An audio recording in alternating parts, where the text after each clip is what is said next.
On the day my husband was imprisoned, I did not save him. I let him break off our engagement and marry another. Later, I heard he lived a lonely life. The young prince's mansion was draped in crimson silk today, the fabric as vivid as burning clouds on the horizon. It stretched from the vermilion lacquered gates all the way to the main hall and the inner courtyard, even casting a warm glow upon the red lanterns hanging beneath the corridors. Guests thronged the halls, their laughter mingling with the scent of wine and the rustle of silk robes, almost lifting the palace's soaring eaves. Today marked the grand wedding of Prince Chen Jingyuan of Ruyang and his consort, Ruan Yuyan. Ruan Yuyan wore a radiant crimson bridal gown, her phoenix crown studded with pearls. Gently swaying with her movements.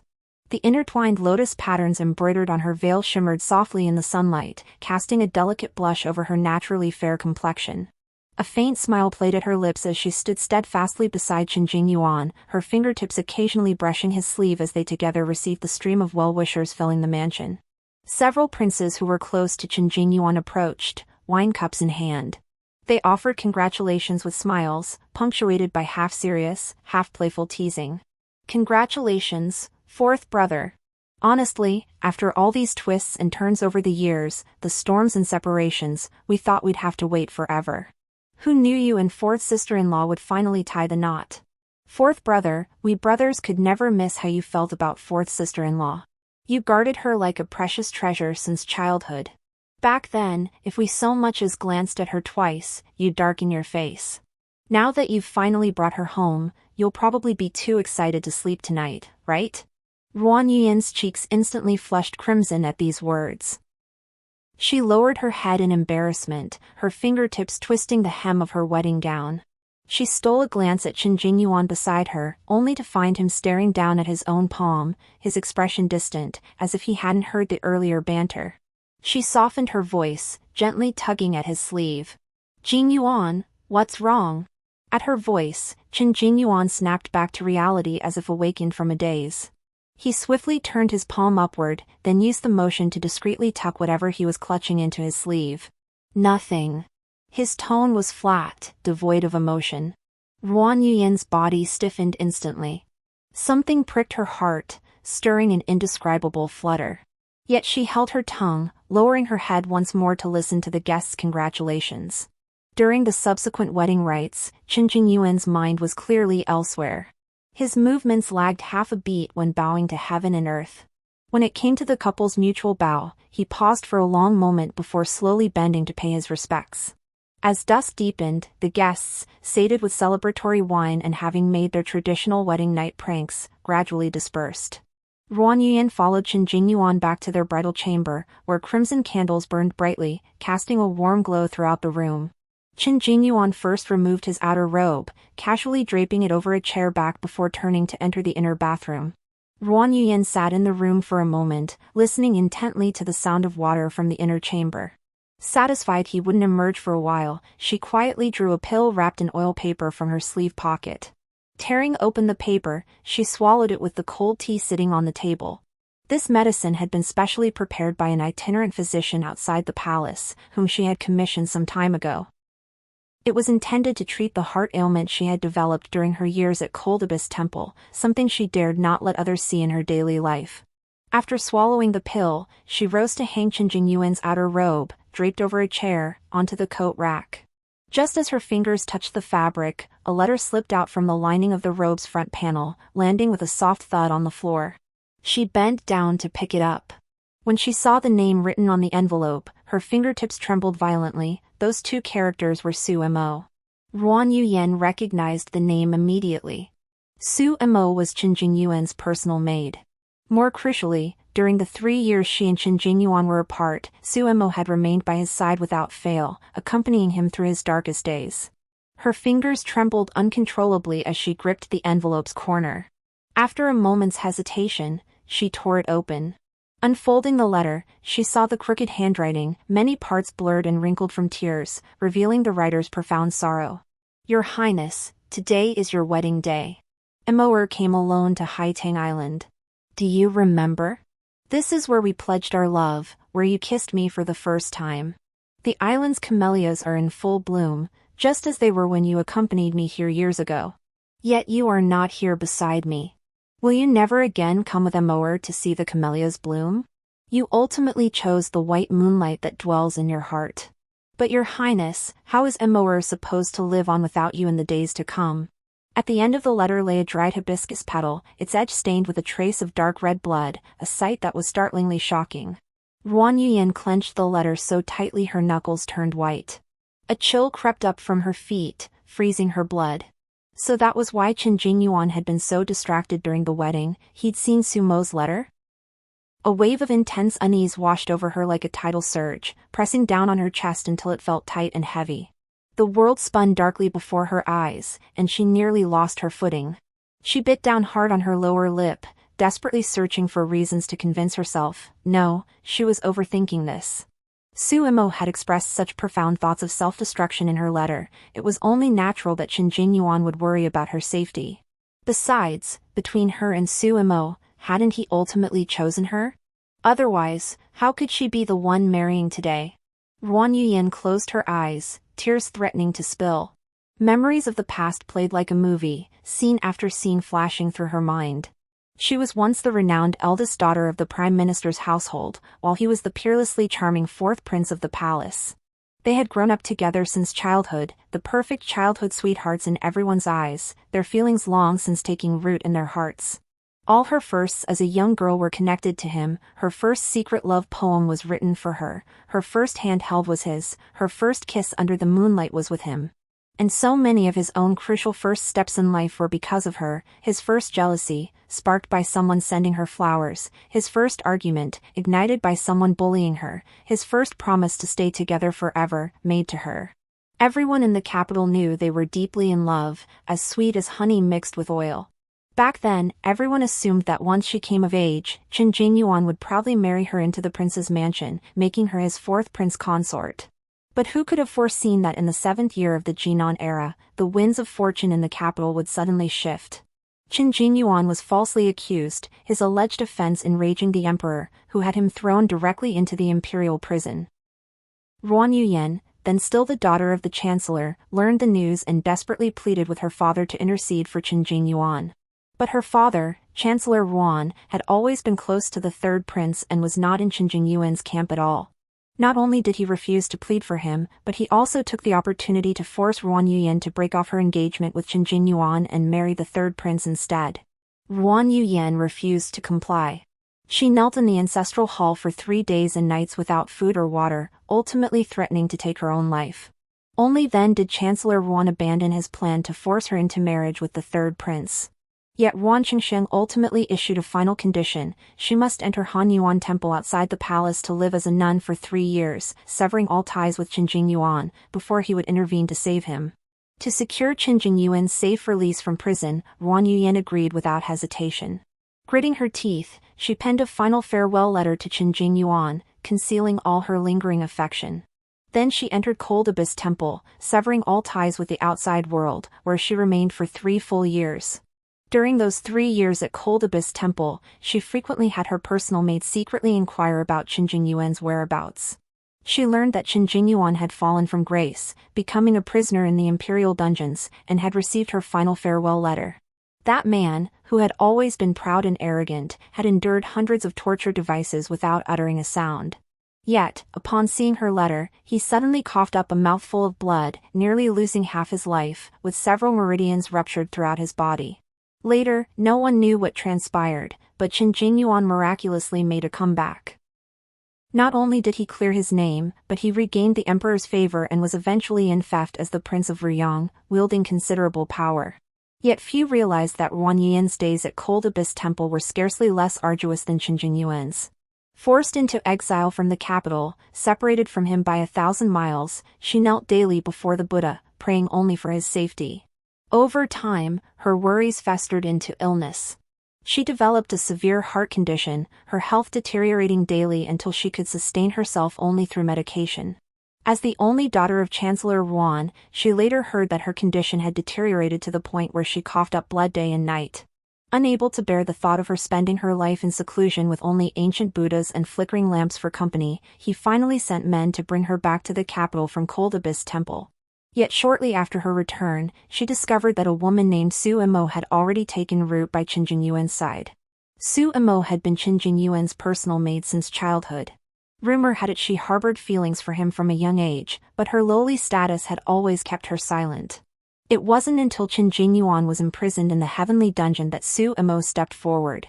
For over 300 days and nights, she insisted on accompanying him in captivity, never leaving his side, tending to him day and night. Once, when the jailers were torturing him, a deadly instrument was hurled toward Qin Jingyuan. Without a moment's hesitation, Su Imo threw herself in front of him, shielding him from the blow and nearly losing her own life. It was only then that Qin Jingyuan was truly moved by her, gradually accepting her into his heart. After Qin Jingyuan was released from prison, the two were indeed together for a while, their feelings deeply intense. Ruan Yuyan had just returned to the capital at that time. Upon hearing that Qin Jingyuan already had Su Imo by his side, her heart ached as if it were being sliced by a knife. Yet she didn't consider disturbing them. She had even resolved to return to Cold Abyss Temple and simply live out the rest of her life there. Yet she never imagined that on the very day she left the city for Cold Abyss Temple, Qin Jingyuan somehow learned of her departure. He rode a swift horse in pursuit, intercepting her at the city gate. He wore military attire that day, his posture as straight as ever, yet his handsome face was etched with urgency. The moment he saw her, he rushed forward, pulling her tightly into his embrace. His eyes were red as if they might bleed. "Yuyan, I beg you, stay." Those words alone rooted Ruan Yuyan to the spot, her feet nailed to the ground, unable to move another step. What followed unfolded naturally. They were already betrothed, and perhaps fearing delays would bring complications, Qin Jingyuan set the wedding date within days. As for Su Imo, Qin Jingyuan gave her a sum of silver and sent her out of the capital, ensuring she remained far from his side. Ruan Yuyan had always believed Qin Jingyuan and Su Imo had severed all ties completely. Yet now, holding the letter in her hand, she sensed perhaps things weren't as she had imagined. After an unknown amount of time, Qin Jingyuan emerged from the inner chambers, freshly dressed. The moment he saw the letter clutched in her hand, his expression darkened instantly, his gaze turning icy.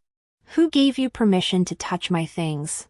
His voice carried anger, the first time he'd ever spoken to Ruan Yuyan with such severity. Ruan Yuyan's heart skipped a beat. Her hand trembled, and the letter fluttered to the floor with a soft thud. Qin Jingyuan frowned, striding over quickly. He bent down and picked up the letter carefully, his movements as gentle as if he feared damaging some precious treasure. Ruan Yuyan hung her head in disappointment, her voice soft and tinged with hurt. "I'm sorry. I didn't mean to look at it. It just slipped out when I was getting my clothes." Qin Jingyuan said nothing. He merely folded the letter meticulously, placed it in the drawer, locked it with a key, and then turned and walked out of the bridal chamber. Soon, voices outside the door carried his conversation with the guards. "Your Highness, Miss Su has been found. She's unharmed." Through the thin window paper, Ruan Yuyan watched clearly as Qin Jingyuan's shoulders, previously tense, relaxed. His entire body seemed to exhale in relief. "Good. Assign a few men to watch her. Make sure she doesn't cause any more trouble." The bridal chamber instantly grew cold and desolate. Only the red candles still burned, moonlight seeping through the window lattice, casting a cold, lonely glow upon the floor. Ruan Yuyan stood rooted to the spot, a wave of sourness rising in her chest. That sourness slowly spread, transforming into an indescribable bitterness. So from the moment the wedding procession began this morning, his heart had been with Su Imo all along. It hadn't been with her, hadn't been at this wedding at all, had it? That night, Ruan Yuyan slept restlessly. Fragmented dreams clung to her like tangled vines, wrapping tightly around her until even breathing felt constricted. First, she dreamt of a 15 or 16-year-old boy standing in moonlight, his ears flushed, his words stumbling awkwardly as he confessed feelings long hidden. Then the scene shifted, she saw Qin Jingyuan holding Su Imo intimately beneath a blossoming begonia tree, kissing beneath falling petals. The image stabbed her eyes with pain. Finally, the dream settled at Cold Abyss Temple. She sat alone in the icy meditation chamber, grabbing handfuls of pills from the porcelain jar and shoving them into her mouth. Violent coughing tore at her throat, and soon, a blinding crimson seeped between her fingers. Only boundless loneliness swallowed her whole. It felt less like a night's sleep and more like a night of endurance.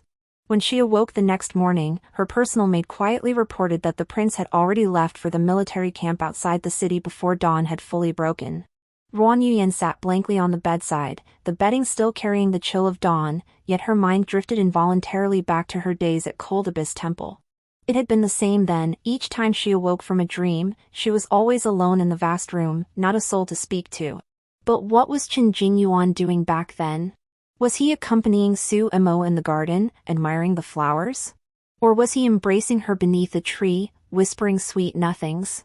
In the past, whenever he left, he never forgot to bid her farewell in a warm voice, leaning down to place a gentle kiss on her forehead, a warmth that could sustain her for the entire day. Yet since her return to the mansion, such tender moments had vanished without a trace. The thought clenched her chest like an invisible fist, sharp pain radiating through her veins until cold sweat beaded on her forehead. Propping herself up against the headboard, she struggled to her feet. Her steps were unsteady as she moved to the cabinet, pulling out the familiar medicine bottle. She poured out a few pills and, without waiting for water, forced them down her parched throat. After lunch, Ruan Yuyan recalled Qin Jingyuan's habit of enjoying afternoon snacks. She tied on an apron and personally prepared several of his favorite treats, including his beloved jujube paste cakes and osmanthus sugar cakes. She carefully packed the treats into a food box, then wrapped it layer upon layer in thick cloth, fearful they might lose their texture if they cooled during the journey. Only then did she carry the box out and board the carriage bound for the military camp within the city. The guarding soldiers, recognizing the princess, promptly knelt in a deep bow, offering respectful greetings. Ruan Yuyan, naturally easygoing, waved them up without needing an announcement. Carrying the food box, she lifted the curtain and walked straight into the main tent. A clear, almost cheerful female voice echoed from within, "Your Highness, look at this rabbit I drew. Doesn't it resemble the one you mentioned last time?" The speaker lifted her head, and the moment their eyes met, both froze. Seated at the desk, brush in hand, was a woman she didn't recognize. Spotting Ruan Yuyan enter, the woman jumped to her feet in fright, her hands fluttering uncertainly. She hastily knelt to pay her respects, her voice trembling with fear. "Your Highness. I didn't know it was you. My manners were terribly lacking just now." This was Ruan Yuyan's first encounter with Su Emo. She lowered her gaze to the kneeling woman, whose eyes resembled those of a startled fawn, brimming with panic. With a faint lift of her hand, she commanded, "Rise." Throughout the entire estate, aside from her as the principal consort, scarcely anyone else dared to behave so freely and casually within Qin Jingyuan's camp tent, daring to sit at his desk painting, daring to speak in such an intimate tone. Ruan Yuyan sat down on a chair nearby, her fingertips unconsciously rubbing the cloth covering the food box. Su Emo, however, stood silently nearby, head bowed, her body trembling slightly. She seemed as though Ruan Yuyan were some man-eating monster, not daring to breathe a single breath. Silence spread through the tent, the air itself seemed to solidify. After a long while, Su Emo finally spoke first, her voice breaking with tears. "Your Highness, I truly didn't mean to cling to the prince." She sniffed, her voice thick with grievance. "I had nowhere to go. The prince was kind enough to let me stay as a servant maid. That's truly all it was. I dared not harbor any other thoughts."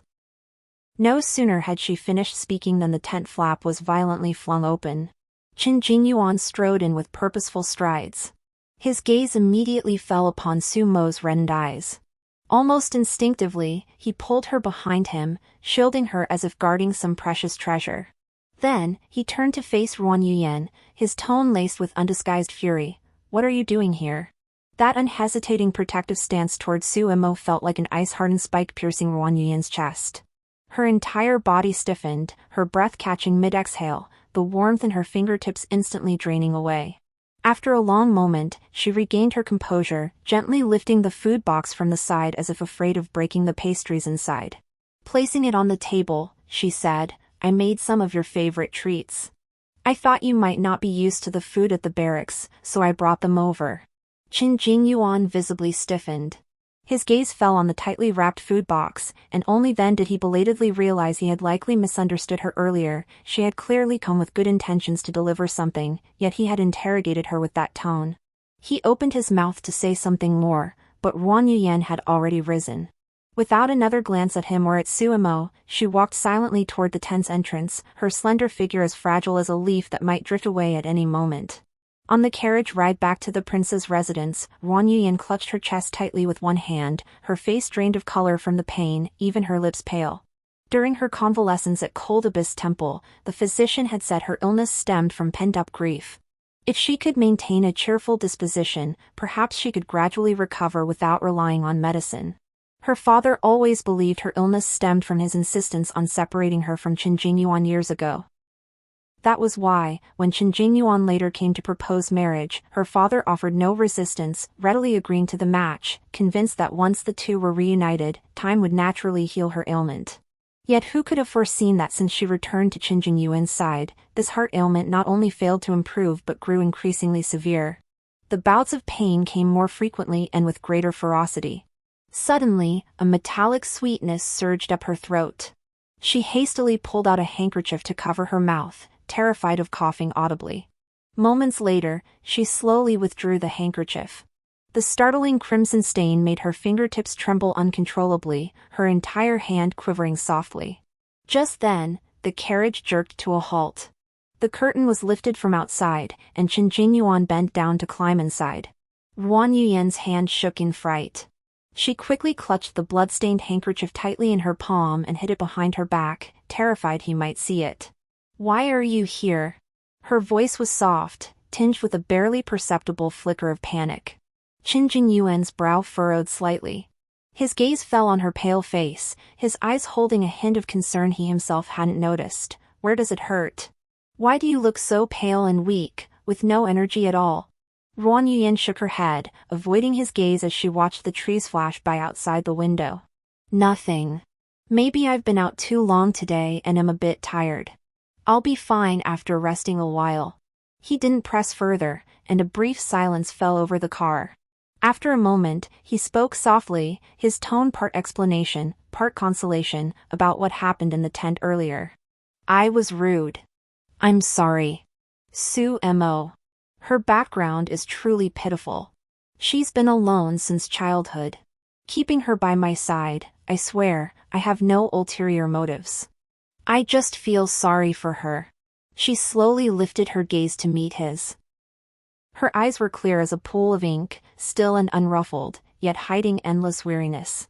She asked softly, "Jingyuan, do you still love me?" Qin Jingyuan froze, seemingly caught off guard by the sudden question.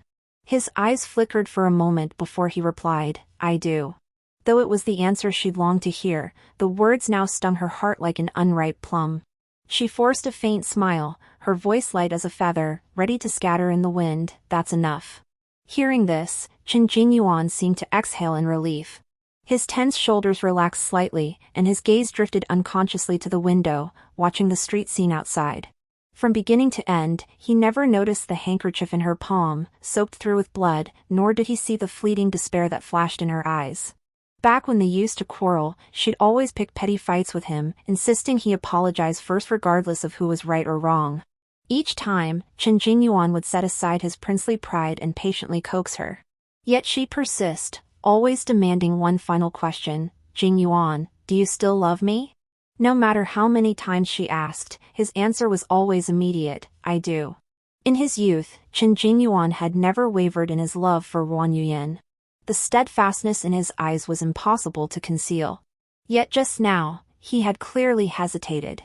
That brief pause felt like a tiny needle pricking her heart, not painful, but an intense, stinging ache. Several days later, Suemo unexpectedly sought out Ruan Yuyan's courtyard. In front of the entire household, she knelt directly at Ruan Yuyan's feet, crying uncontrollably without regard for her dignity. Her voice trembled with sobs, "Your Highness, I'm sorry. I broke my promise. I said I wouldn't cling to His Highness, but I couldn't." She lifted her head, her eyes filled with stubbornness as tears streamed down her cheeks. "I truly adore His Highness.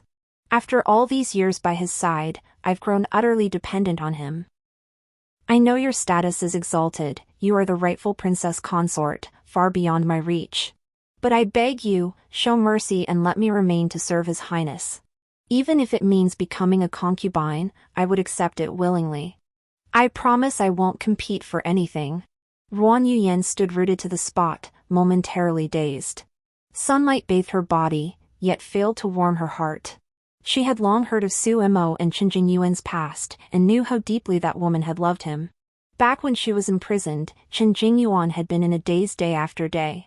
After receiving her final letter, he vented all his pent-up frustration on Su Mo, yet Su Mo endured it all with unwavering gentleness, never uttering a single complaint. In the end, she even willingly shielded him from danger, risking her own life. So, even though she had started as just a servant maid, Chen Jingyuan must have fallen for her in the end. Otherwise, why would he treat her so differently?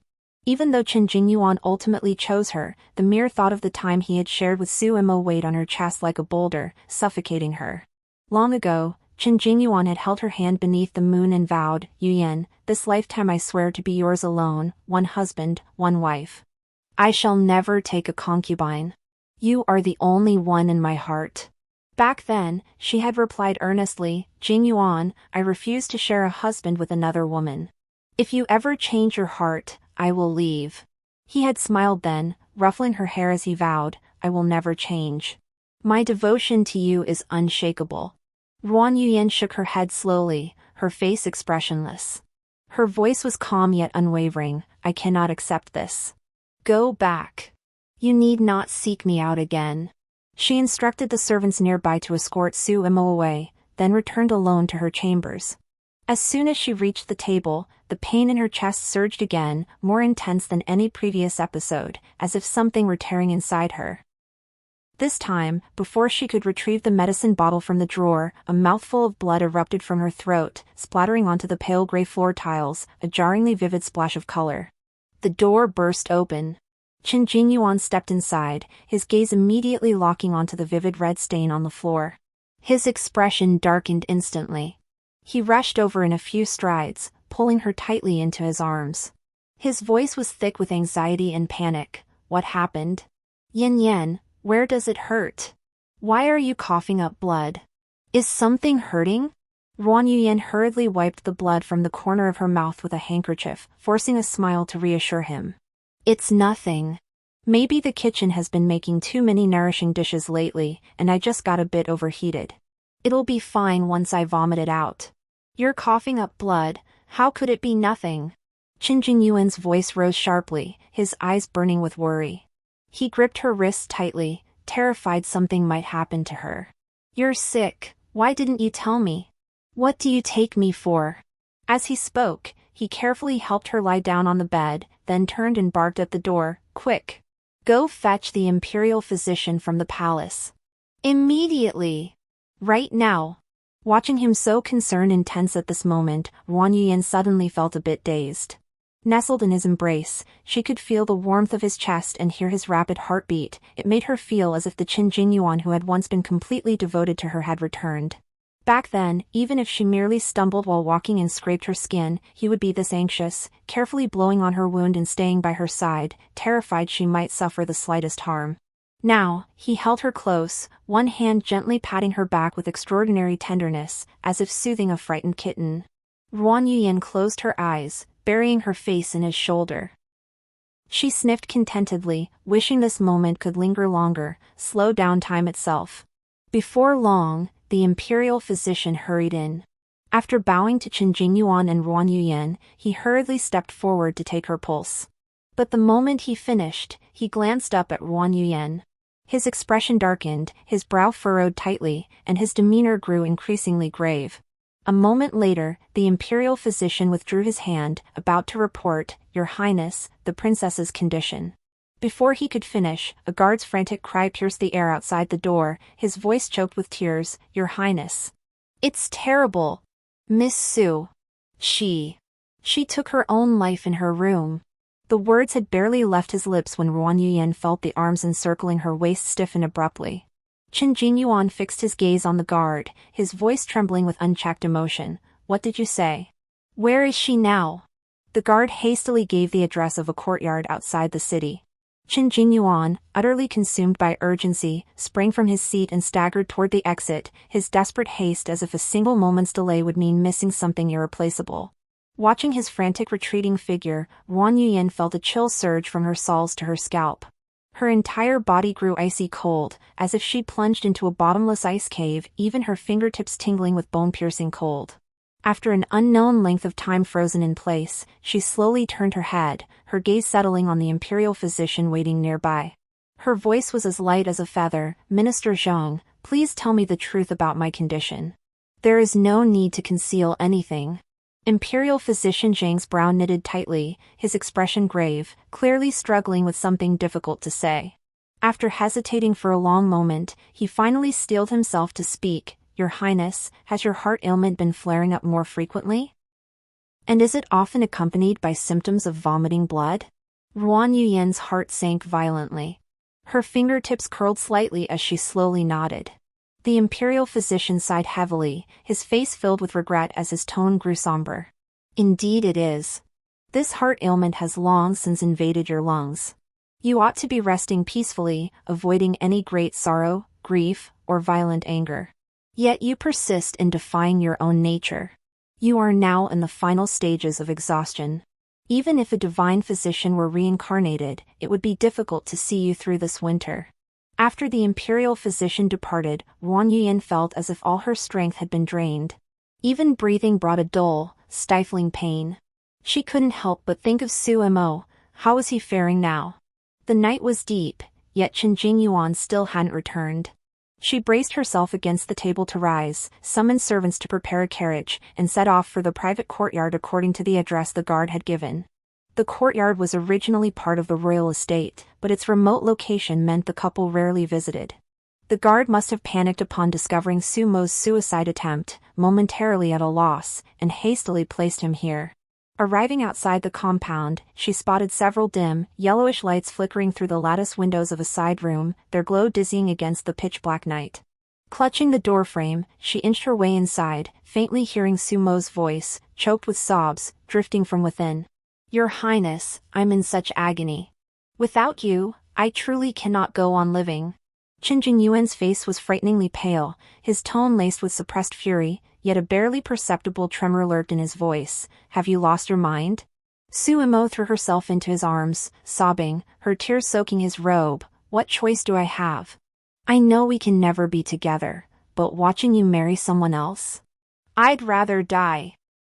Chen Jingyuan's furrowed brow had unknowingly smoothed out. His earlier tension and anxiety dissolved into deep resignation.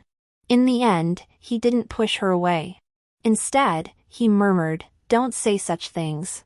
I won't let you die." Outside the door, Wang Yuyan felt as if struck by lightning. A sudden, violent spasm seized her chest, the pain so intense she clutched her heart tightly. She bit her lower lip until blood trickled, barely suppressing a cry of agony. Her mind still dwelled on the thought, how pitiful Su Mo was, wounded by love so deeply he was willing to sacrifice his life. How could she possibly blame someone so consumed by love? She turned silently, her footsteps light as if she had never set foot in this place. Returning to the prince's mansion, Wang Yuyan's legs gave way, nearly causing her to collapse at the doorway.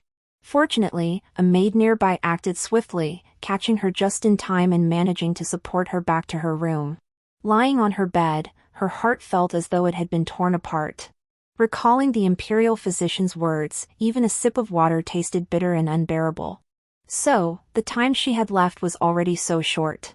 Yet she couldn't even be certain if, in these few short months, Chen Jingyuan would ever truly belong to her completely. That night, Chen Jingyuan never returned to the mansion. He must have stayed behind to tend to Su Mo. After all, she had just faced death and truly needed constant care. It wasn't until noon the next day that Chen Jingyuan finally returned. Usually fastidiously neat and immaculately dressed, today his robe was creased, and his eyes were bloodshot. Anyone could see how deeply Su Mo's situation had troubled him. Just as Ruan Yuyan opened her mouth to ask if Su Mo was feeling better, her wrist was suddenly seized with such force it nearly crushed her bones. "Su Mo saw you before she took her own life. What did you do to her? How could you drive her to such desperation?" Once again, his words were sharp and furious, every syllable dripping with concern for Su Mo, as if Ruan Yuyan had become the most heinous criminal. A sharp pain stabbed at her heart, but she forced herself to suppress the ache, replying calmly, I did nothing to her. She came to me, begging to stay by your side, even if it meant becoming a concubine. I didn't agree. That's all. But Qin Jingyuan's gaze was as cold as ice, piercing straight through her chest. His tone was pure accusation. Why must you torment her like this? Must you drive her to death before you're satisfied? Ruan Yuyan could scarcely believe her ears, such hurtful words coming from the man who once loved her most. Her hand, hidden in her sleeve, trembled uncontrollably. Her body swayed, nearly toppling over. Then how should I have responded? Agree to her request, welcome her in grand fashion as your concubine? Is that the outcome you desired? Jing Yuan, I told you once, this life with you must be one man, one woman, forever. I will not tolerate anyone else interfering. That was my bottom line when I married you. Qin Jingyuan's brow furrowed deeper, each word like a sharp icicle piercing her heart. Su Emo never intended to come between us. She's alone and helpless, merely seeking shelter from the storm. Had you not left without a word back then returned abruptly later, Su Emo would never have ended up in this predicament.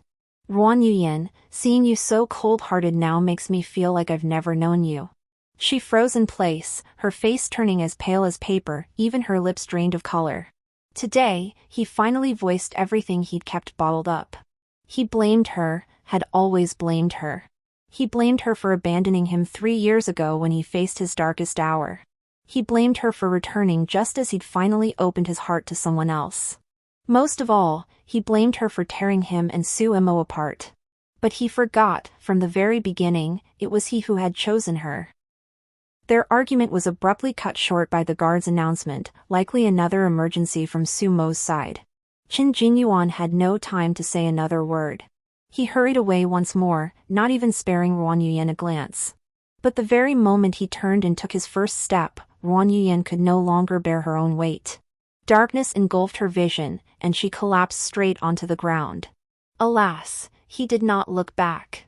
The imperial physician was summoned once more to the mansion. After taking her pulse and examining her for a long while, he could only shake his head repeatedly. He declared her condition had grown increasingly grave and advised she should henceforth remain quietly at home to recuperate, avoiding any further exertion or mental strain. Her heart felt as cold as ashes. She nodded, not even requesting a prescription. Truthfully, at this stage, she no longer wished to conceal her condition from Qin Jingyuan. If he still cared for her even a fraction, a simple inquiry to the physician would reveal her life hung by a thread. Yet his heart and eyes were entirely occupied by Su Emo. Not a single question about her illness crossed his lips. Counting from their last meeting, he hadn't returned to the mansion for a full month. According to the secret reports from the guards attending him, aside from handling affairs at the military camp, he spent all his time at the courtyard outside the city accompanying Su Emo, nowhere else. The guards even tried to reassure her, saying the prince did care for her. Reassured? How could she possibly feel reassured? Yet even if she couldn't, what could she do? Before long, the Mid-Autumn Festival arrived. His Majesty hosted a banquet in the palace, requiring all imperial relatives to attend. After a month apart, the two finally met again. At the palace gates, Qin Jingyuan rode up on horseback just as he saw a maid helping Ruan Yuyan down from a carriage. The night air carried a chill. She wore a plain apricot-colored outer robe, her face lightly dusted with powder, yet her entire frame seemed so frail it might be blown over by a breeze. Qin Jingyuan felt an inexplicable tightening in his heart. How could she have grown so thin in just a few days? Even her wrists had grown noticeably thinner. He dismounted swiftly, stepping forward to take her hand. His fingertips met icy coldness, prompting him to frown. Your hands are so cold. Are you unwell? Ruan Yuyan's gaze flicked away. The hand he held trembled slightly, though she forced herself to remain composed. No, it's just the night air. He pressed no further questions as they walked side by side toward the main hall. Just as they entered the hall, they encountered the third prince. Recalling how Chancellor Ruan had once considered betrothing her to the third prince, Qin Jingyuan's expression darkened, a hint of displeasure flickering in his eyes. He discreetly pulled Ruan Yuyan aside, unwilling to spare the third prince another glance. Just then, a guard approached him, his expression hesitant, likely bearing news from Su Emo. Qin Jinyuan immediately released her hand and hurried to the side to hear the guards report, leaving Ruan Yuyan standing alone. Seeing her standing forlornly in the corner, the third prince approached her with a gentle tone. "My sister-in-law looks rather haggard today. Is she feeling unwell?" Out of respect for Ruan the Chancellor, they had some prior acquaintance and weren't entirely strangers. Ruan Yuyan gave a slight bow in return, a faint smile touching her lips. "Perhaps I'm wearing too little and haven't had time to eat. That's why I seem so listless." Hearing this, the third prince picked up a plate of lotus root pastries from the nearby food table and handed it to her, his eyes holding a familiar warmth. "I recall you always loved these." Before she could refuse, Qin Jinyuan suddenly stepped forward swiftly from behind her, blocking her path. He abruptly pushed the plate of pastries away. "Not necessary. Yu Yan hasn't liked these for a long time." The third prince didn't seem annoyed. He merely curved his lips slightly, his words carrying a hidden meaning. "Since Yu Yan isn't feeling well, you should find more of the things she likes to eat. How could you have forgotten even her tastes?" Hearing this, Qin Jinyuan finally showed genuine concern, turning to look at Ruan Yuyan. "Are you unwell? Why didn't you tell me?" She gazed at him, her lips curving bitterly. "I'm fine. Don't you have matters concerning Su Mo to attend to? Don't let it be delayed." Qin Jinyuan frowned, his tone dismissive. "It's nothing serious. Don't worry about it." Neither spoke for a moment, an indescribable awkwardness settling between them. Once, they had been inseparable as children, endlessly chatting about everything under the sun. Yet, at some point, they had drifted to this silent impasse. Finally, Ruan Yuyan softened her tone first, speaking softly. "Jinyuan, I was too harsh last time. It was my fault. Can we stop this silent treatment and sulking?" Perhaps not expecting the usually proud woman to make the first move, Qin Jinyuan froze for a moment before apologizing. "I was wrong too. I shouldn't have spoken to you like that. As for Su Mo, I'll arrange for someone to properly look after her. She won't bother us anymore." Only then did they finally reconcile. Night fell. The lights were extinguished. They lay in the same bed, yet a distance remained between them. She was accustomed to nestling against his arm to sleep. Even after lying down for a long time, she tossed and turned, unable to drift off. He, however, remained utterly still, as if her presence or absence made no difference to his deep, undisturbed sleep. After much internal struggle, she finally gathered the courage to speak. "Jinyuan, 3 years ago. I didn't mean to leave you. There were reasons." Before she could finish, his steady breathing, the kind that came only with deep slumber, had already filled the air. While she tossed and turned, he had already fallen asleep. She recalled him saying long ago that no matter what happened between them, he would never let her carry her grievances overnight. But now, he had broken his promise. This was the first time she'd wanted to tell him the truth about 3 years ago, but he hadn't heard it. She shouldn't have clung to the delusion that telling him the truth could restore their relationship to what it once was. What the wind blows over never returns, what's missed is lost forever. Several days later, while tidying his study, she discovered a sachets in a box. The stitching was crude, the embroidered mandarin ducks a chaotic mess. When she first returned, the ladies of the capital had mentioned that Su Mo knew nothing of needlework, nor of the arts of music, chess, calligraphy, or painting. Yet, it was precisely her heartfelt sincerity that had made Qin Jinyuan see her in a new light. This sagittary, she realized, must have been embroidered by her and given to him. She recalled how the sagitteries, jade pendants, and nightgowns he once kept close had all been made by her own hands. Back then, he had said that for personal items, he would forever wear only those embroidered by her own hands. Yet now, he kept the sachets Su Mo had given him like precious treasures locked away in a box, not allowing anyone to touch them. Was this what he meant by saying he would never let Su Mo affect them again? Day after day passed, and her health deteriorated further. The heartache that once could be temporarily suppressed with medicine now remained relentless, even when she shoveled handfuls of pills into her mouth. She couldn't recall when it started, but her hair began falling out. Gradually, even her hairpins struggled to hold it. The imperial physicians visited repeatedly, but what good did it do? Her lamp was burning low. No one knew her body better than she did. Qin Jingyuan remained perpetually occupied, too consumed to notice how much she ate lately, whether she slept well, or if she had grown thinner. Yet she keenly observed his own changes. Recently, his face seemed to hold more smiles, and he returned home later each day. That day, she finally couldn't bear it and followed him out. As dusk approached, she watched him ride his horse toward the city gates. This route felt so familiar. She vaguely remembered that the villa where Su Imo had taken her own life was located here. Following him all the way, she finally stopped at the gate of the orchid courtyard. He skillfully tethered his horse and entered the gate. The gate swung open, and Su Imo rushed out, umbrella in hand. She stepped close to shield him from the rain, pulling a handkerchief from her bosom to gently wipe the droplets from his face.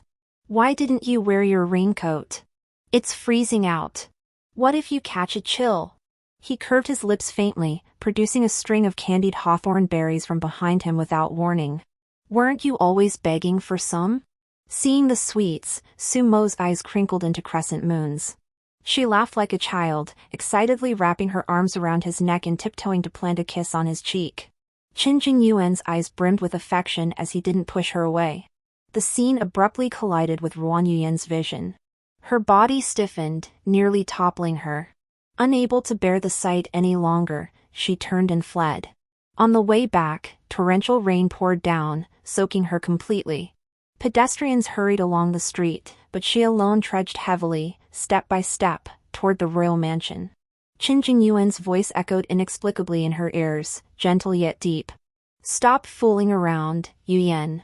Use the umbrella properly, don't get yourself soaked." She looked ahead to see 17-year-old Qin Jingyuan, carrying 15-year-old Ruan Yuyan on his back as they strolled through the rain. To keep her shoes dry, he affectionately carried her from one end of the street to the other. Their laughter rang out, crisp and pure, the most beautiful melody of that rainy day. Watching their receding figures, Ruan Yuyan wept silently. By the time she returned to the prince's residence, the rain had ceased. Though she changed into clean clothes, she still shivered uncontrollably. Autumn had arrived. Each autumn rain brought a chill.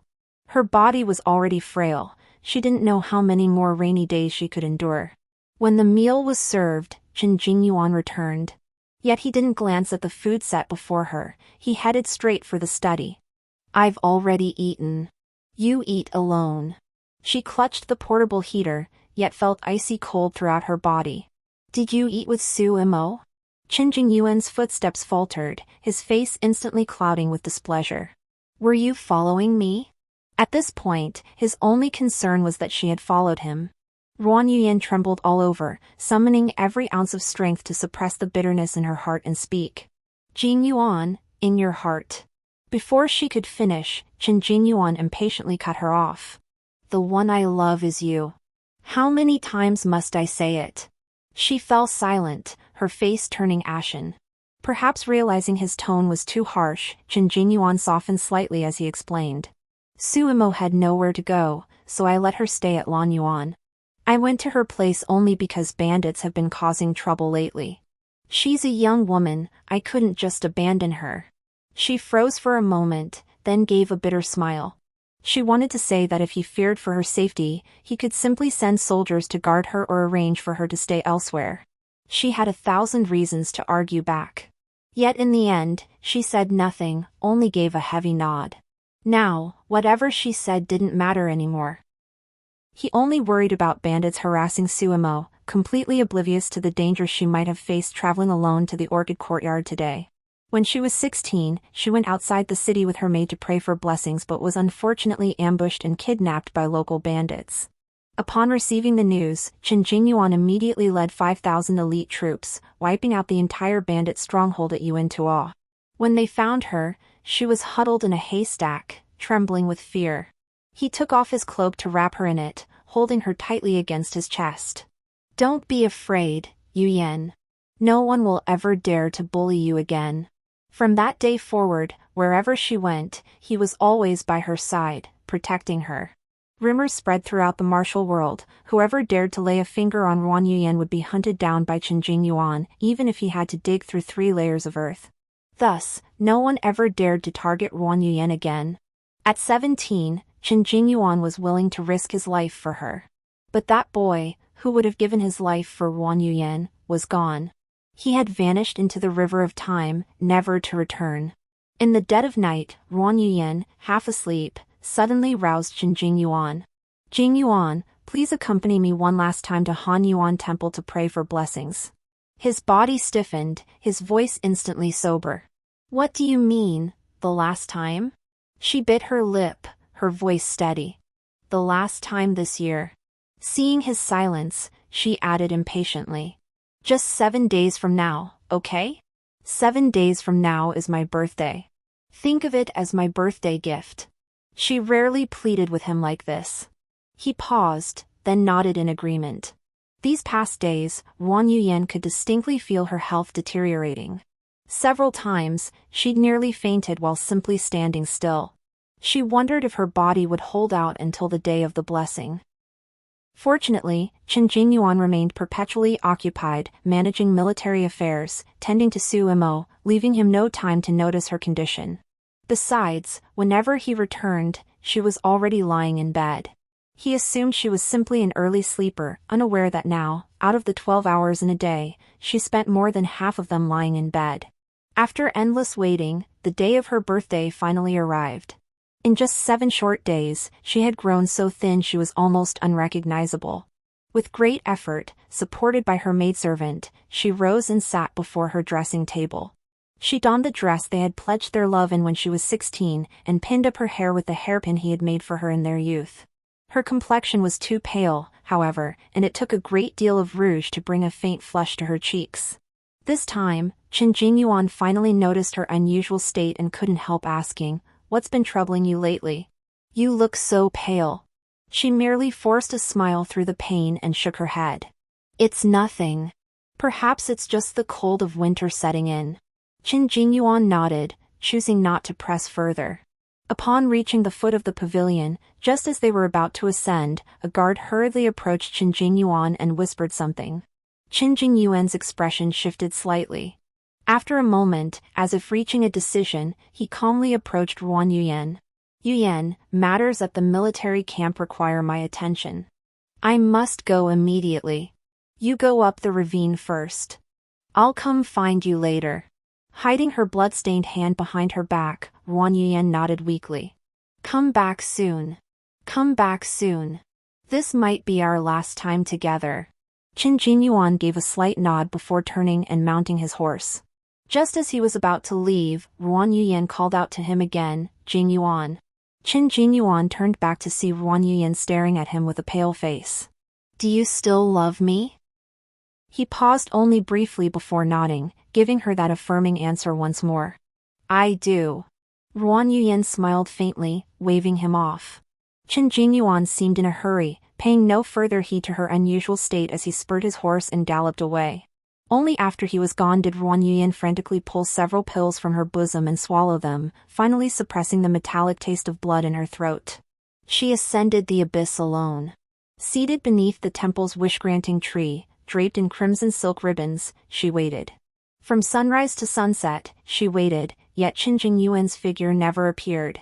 As the sunset bell tolled, Wang Yuyan's gaze shifted from hopeful anticipation to deepening disappointment. After an unknown span of time, the sound of horse hoofs finally reached her ears. She whirled around, only to see the guard who had accompanied Qin Jingyuan. Seeming unable to bear the sight, he knelt before her with a thud. "Your Highness, please stop waiting. The prince has been with Miss Su all along and will not return."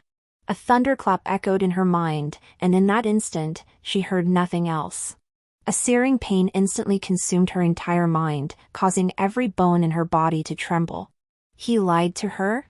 It wasn't about urgent military matters at all. He went to be with Su Mo. She stood frozen in place, her body turning ice cold.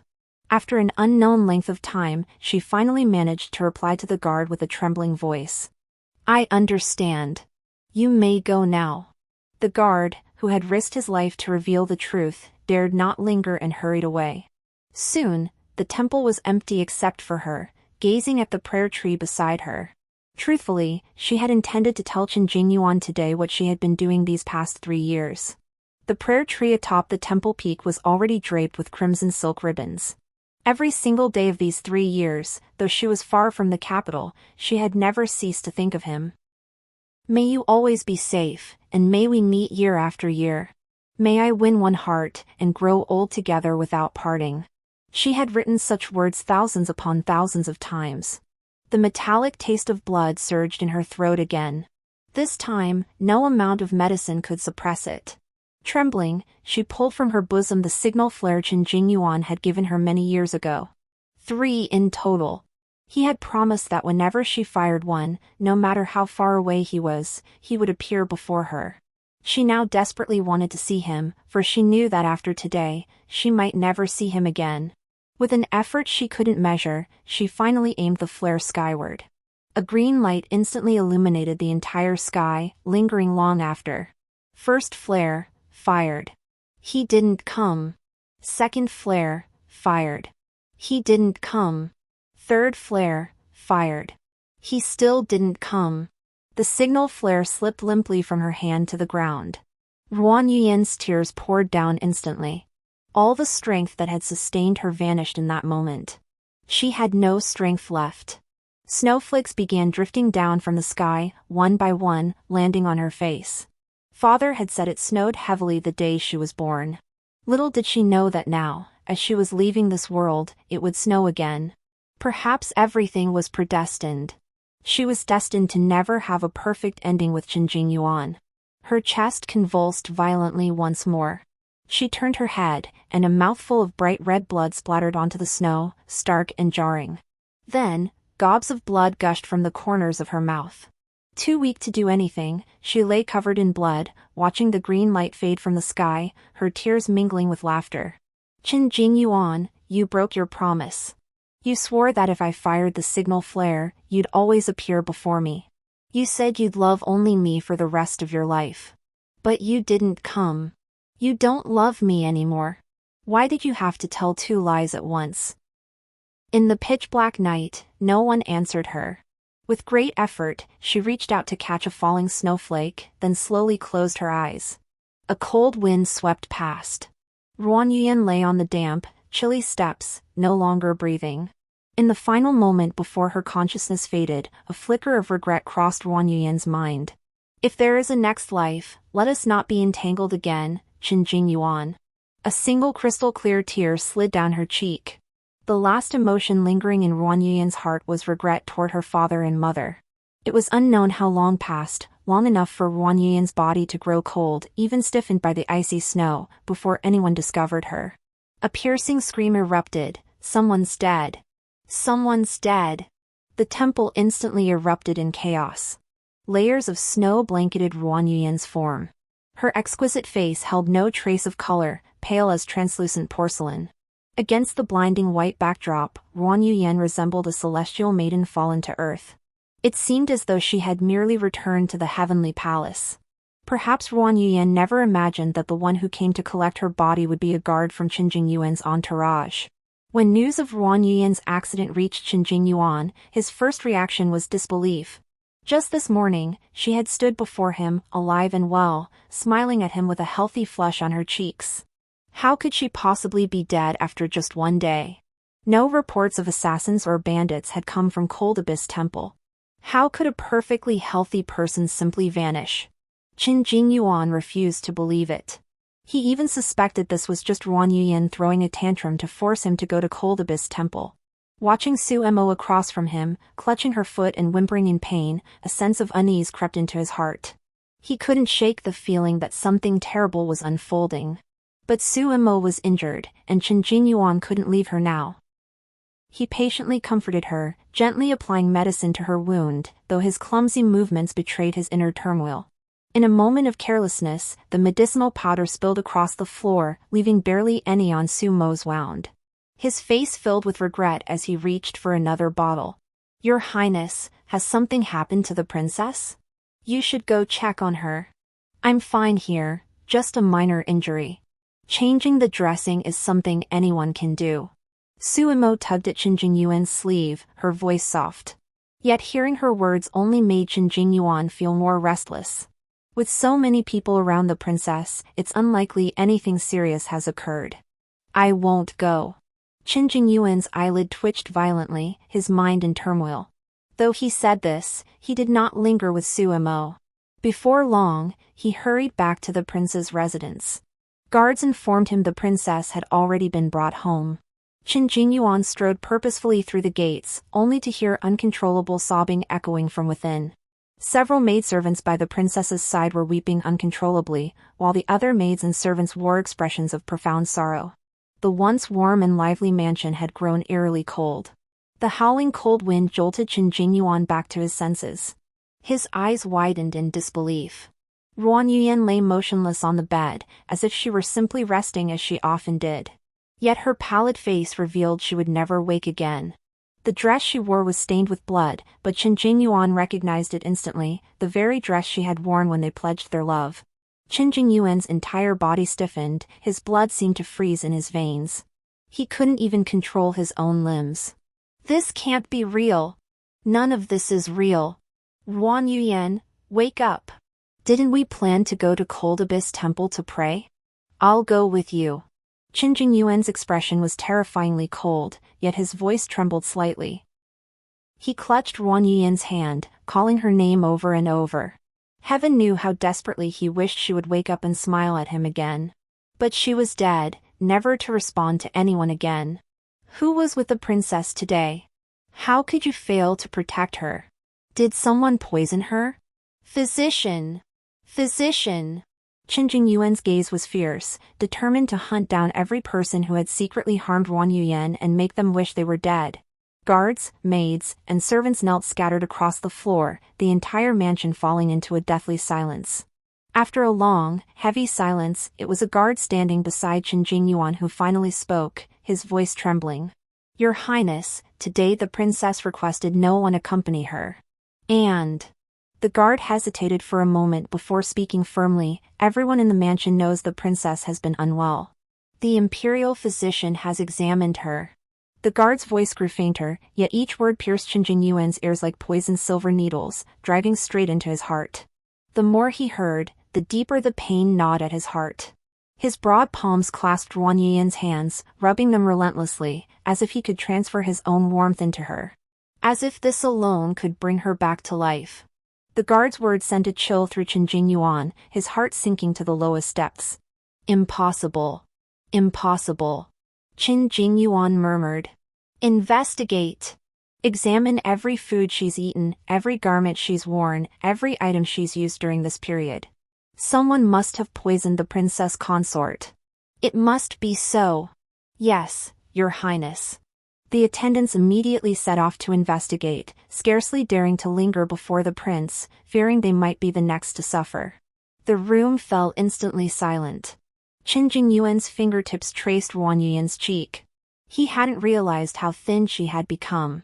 Her cheeks were slightly sunken, her frail frame now loose within the clothes she wore at 16. Qin Jingyuan's heart twisted in agony. He dared not press his touch too firmly against her frame, terrified the slightest pressure might break her fragile bones. How could this be? Bitter tears blurred his vision as he called out Ruan Yuyan again and again, yet received no reply. All those moments he had deliberately ignored and dismissed now replayed relentlessly before his eyes. Perhaps from the moment they reunited, Ruan Yuyan's condition had been visibly deteriorating. Her smiles had grown increasingly rare since their marriage, her face often clouded with melancholy. Each time they met, she would demand declarations of love or sulk over Suemo. Back then, Qin Jingyuan had found such behavior unbearably irritating. But now, recalling those moments, he was consumed by endless regret. He had loved Ruan Yuyan for so many years. Even while enduring torture in prison, it was his longing for her that sustained him through it all. He had read her breakup letter countless times, until the edges were frayed from handling. All these years, his feelings toward Ruan Yuyan had been a tangled mix of love and hate. How could so many years of love be abandoned or forgotten at a whim? Yet how could Ruan Yuyan be so heartless, uttering such ruthless words? Qin Jingyuan didn't even know how he'd convinced himself to try forgetting the past and starting anew with Ruan Yuyan. Yet seeing Ruan Yuyan's face would inevitably bring back the memory of her coldness toward him, time and time again. Even though Qin Jingyuan knew deep down that she was a social climber, obsessed with wealth and prestige, he still couldn't let go and married her. After the wedding, Chen Jingyuan deliberately treated Ruan Yuyan with cold indifference, again and again. It seemed that witnessing her jealousy and pain might ease his own suffering. Day after day, Chen Jingyuan nearly convinced himself of this. Until he saw Ruan Yuyan lying still in bed, never to wake again. The love he had suppressed for so long surged up violently. Yuyan, I was wrong. Wake up. Just look at me one more time, please? You dislike Su Imo? I'll send her away. You wish to pray at Cold Abyss Temple? I'll accompany you, okay? Chen Jingyuan buried his face in Ruan Yuyan's palm, pouring out the words he kept locked inside all these years. News of Ruan Yuyan's accident spread like wildfire throughout the capital. Upon hearing the news, Ruan's parents felt as if the sky itself had collapsed. Mrs. Ruan fainted in shock, her vision going dark. Mr. Ruan hurriedly had someone tend to his wife before leading his men straight to the Prince of Ryang's mansion.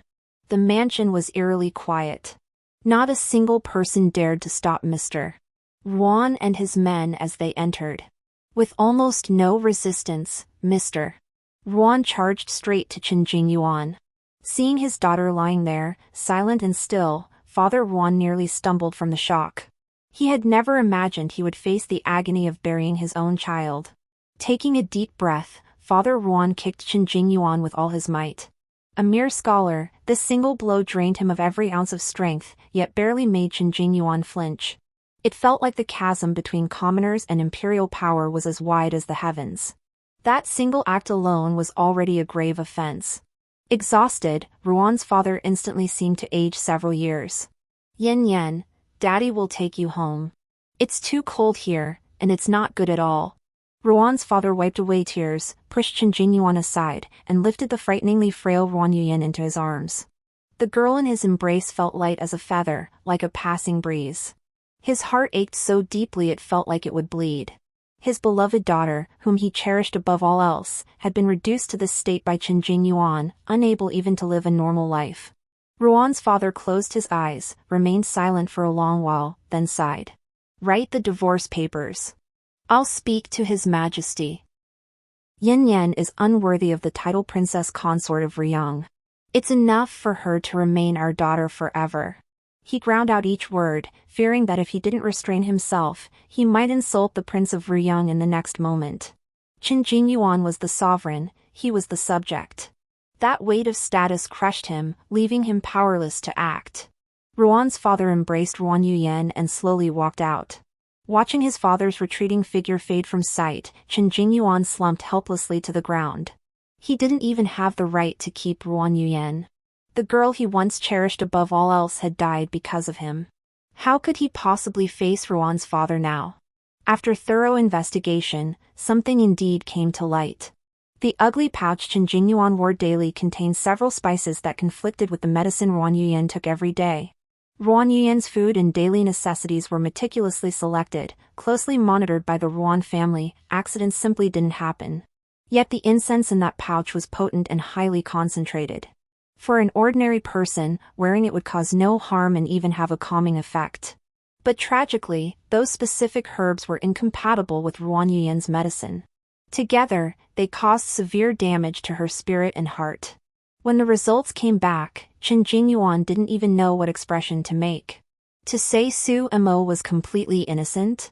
Chen Jingyuan didn't believe it for a second. Everyone except him could see that Ruan Yuyan was in poor health. A little inquiry revealed that the medicine Ruan Yuyan regularly took was for treating heart ailments. Yet the fragrances in the pouch Su Imo had given her were indeed beneficial to Chen Jingyuan. But everything that had transpired now forced Chen Jingyuan to overthink. Royal family members were naturally suspicious, and Chen Jingyuan was no exception. Once he began to doubt Su Imo, details he had previously overlooked gradually took on a suspicious air. Certain ingredients in the sachet were exceptionally rare, even a prince of Chen Jingyuan's standing possessed only limited quantities. He hadn't given them to Su Imo, so where had she obtained them? Chen Jingyuan's heart grew colder by the moment. The realization that Su Imo harbored ill intentions didn't cause him much sorrow. Perhaps from the very beginning, he'd harbored distrust toward her. Once, Su Mo had been an inconspicuous little maid, keeping her head down and working diligently. Qin Jingyuan could scarcely recall her appearance. Yet after he was imprisoned, Suemo had boldly stepped forward, declared her love for him, and taken on part of his punishment. Amidst the crowd of people scattering like monkeys fleeing a fallen tree, Suemo stood out distinctly. Back then, Qin Jingyuan felt something slightly different towards Suemo, though it was mostly gratitude. He even used Suemo time and again to provoke Ruan Yuyan. As if seeing Ruan Yuyan suffer could ease his own pain. But now, Qin Jingyuan regretted it. Staring at the empty bed, he tried to convince himself that Ayan wasn't dead. She had merely been taken home for treatment. He believed that one day, he would see Ayan alive and well, standing before him, smiling at him. Qin Jingyuan tore the incense pouch with its ugly, coarse stitching from his body and tossed it carelessly onto the floor. Dispose of her. Don't let me see her again. Yes. The secret guard received the order and immediately departed. That her, of course, referred to Suemo. She should never have laid a hand on Ruan Yuyan. Qin Jingyuan's expression shattered. Even if he dealt with Suemo, he could never bring back his Ayan. He dug out Ruan Yuyan's clothes and buried himself in the pile like a wounded little beast, clinging to the scent that belonged to Ayan. As if doing so could create the illusion that Ruan Yuyan was still by his side. Father Ruan pleaded before His Majesty, willing to relinquish his position as Chancellor just to take his daughter home intact. He refused to let Ruan Yuyan be buried as the princess consort of Riyang. Gray strands had sprouted at his temples, his brow perpetually furrowed with sorrow, his gaze sometimes unfocused. The emperor sighed and could only consent. He understood Ruan Yuyan's situation to some extent and felt a twinge of guilt. The imperial decree ordering their divorce was delivered to Qin Jingyuan's residence. The once Grand Prince of Riyang's residence stood closed, its silence eerie. Maids and servants had vanished, the eunuch delivering the edict found no one to announce his arrival. Only upon entering the courtyard did the overpowering stench of alcohol nearly knock him unconscious. Following the scent, the eunuch found Qin Jingyuan, who was barely recognizable. Qin Jingyuan still wore the clothes from that day, but several of Ruan Yuyan's garments were haphazardly draped over him, making him look utterly wretched. His eyes were bloodshot, with dark circles beneath them. Countless empty wine jars littered the ground. All that could be heard was his muttering, "Yuyan. Yuyan." The eunuch shook his head and quickly signaled the young attendant behind him to help Qin Jingyuan up. Seeing Qin Jingyuan's state, it was clear he couldn't properly receive the imperial decree. The eunuch felt troubled. He could only return to the palace immediately and explain the situation to His Majesty. Seeing no resolution, Ruan's father could wait no longer. He took the initiative and sent the divorce papers to the prince's mansion. He also detailed every foolish thing Ruan Yuyan had done over the years. How could Qin Jingyuan pretend nothing had happened, as if he knew nothing? Had he only paid a little more attention, investigated, or even asked Ayan a single question, he would have known exactly what had transpired back then. Father Ruan had never held Qin Jingyuan in high regard. He possessed ambition yet lacked true intelligence, unable to discern even those closest to him. He was harmed without ever knowing who had done it. Had Ruan Yuyan not pleaded for his life back then, Father Ruan would never have lifted a finger to aid Qin Jingyuan. A prince lacking in intelligence was destined to perish in the cannibalistic power struggles of the court. That year, Qin Jingyuan was framed for treason, accused of colluding with foreign tribes and plotting rebellion. Whether Qin Jingyuan truly intended rebellion was as clear as day to the one above. Had Qin Jingyuan possessed the ability to stage a comeback from the brink of defeat back then, he would now sit upon the throne as crown prince. Instead, he was merely a prince with a gilded exterior. Ruan's father had refused to rescue him precisely to test his mettle. Any reasonably astute person could see it was a trap. The current emperor, however, showed mercy toward his son. At the very least, he wouldn't allow the power struggle to cost Qin Jingyuan his life. Yet those immersed in the situation often failed to see the bigger picture. Back then, Qin Jingyuan stubbornly believed he'd been framed, yet those around him proved ineffective, never uncovering concrete evidence. Had Ruan's father not intervened, Qin Jingyuan might have endured years more in prison. But equally, accepting that help meant Qin Jingyuan had forfeited his claim to that position. On the surface, after his release, he gained the emperor's favor, wielding power and influence. Yet in reality, all of it remained firmly within the emperor's grasp. Now, Father Ruan no longer wished to maintain Chen Jingyuan's false facade for his daughter's sake. Using his last remaining influence, he crushed Chen Jingyuan and laid bare the truth of those past events before him. Gazing at this drunken man, slumped like a dead dog, Father Ruan wore utter contempt. He took everything that belonged to his daughter, including her cosmetics and jewelry. Father and Mother Ruan, accompanied by their daughter, retired to their ancestral home in Jiangnan, far from the capital's turmoil. Only when Chen Jingyuan briefly sobered up did he realize everything related to Yan had vanished. Instead, the desk was littered with Father Ruan's handwritten letters. He flipped through them one by one, his powerful fingers digging deep grooves into the solid wood table. The words on the paper were so shocking that Chen Jingyuan could scarcely bring himself to read on. Unbeknownst to him, his eyes had long since filled with tears, and the hand holding the paper trembled uncontrollably. Tears blurred his vision, and he struggled to accept this reality. It turned out even Su Mo was far wiser than him. Once, as Chen Jingyuan's personal maid, Su Mo had naturally been imprisoned alongside him, destined to endure torture. As a prince, Emperor knew the truth, that Chen Jingyuan hadn't participated. Even if punished, the emperor wouldn't order lethal measures. But for servants like Su Mo, the tortures were always carried out with deadly seriousness. Even if Su Mo hadn't risked her life to shield Chen Jingyuan from those blows, she would have faced harsher punishment. Instead, because she intervened, Chen Jingyuan's heart softened toward her, and the torturers, reading the situation, knew to go easy on her. Had it not been for him, Su Mo would never have stepped forward. And all of it had merely been a test the emperor had set for him. He had even misunderstood his Yan. Chen Jingyuan couldn't even imagine how his delicate Yan could endure the harsh ascetic life in the temple. He remembered how she had once merely been physically frail, but how had it become a heartache? It was all his fault. Chen Jingyuan was consumed by guilt, pounding his chest over and over. If only he had been capable enough, perhaps he would have married Yan long ago. Chen Jingyuan loathed his own uselessness. The few sheets of paper in his hands were crumpled beyond recognition, yet he dared not even touch the divorce decree.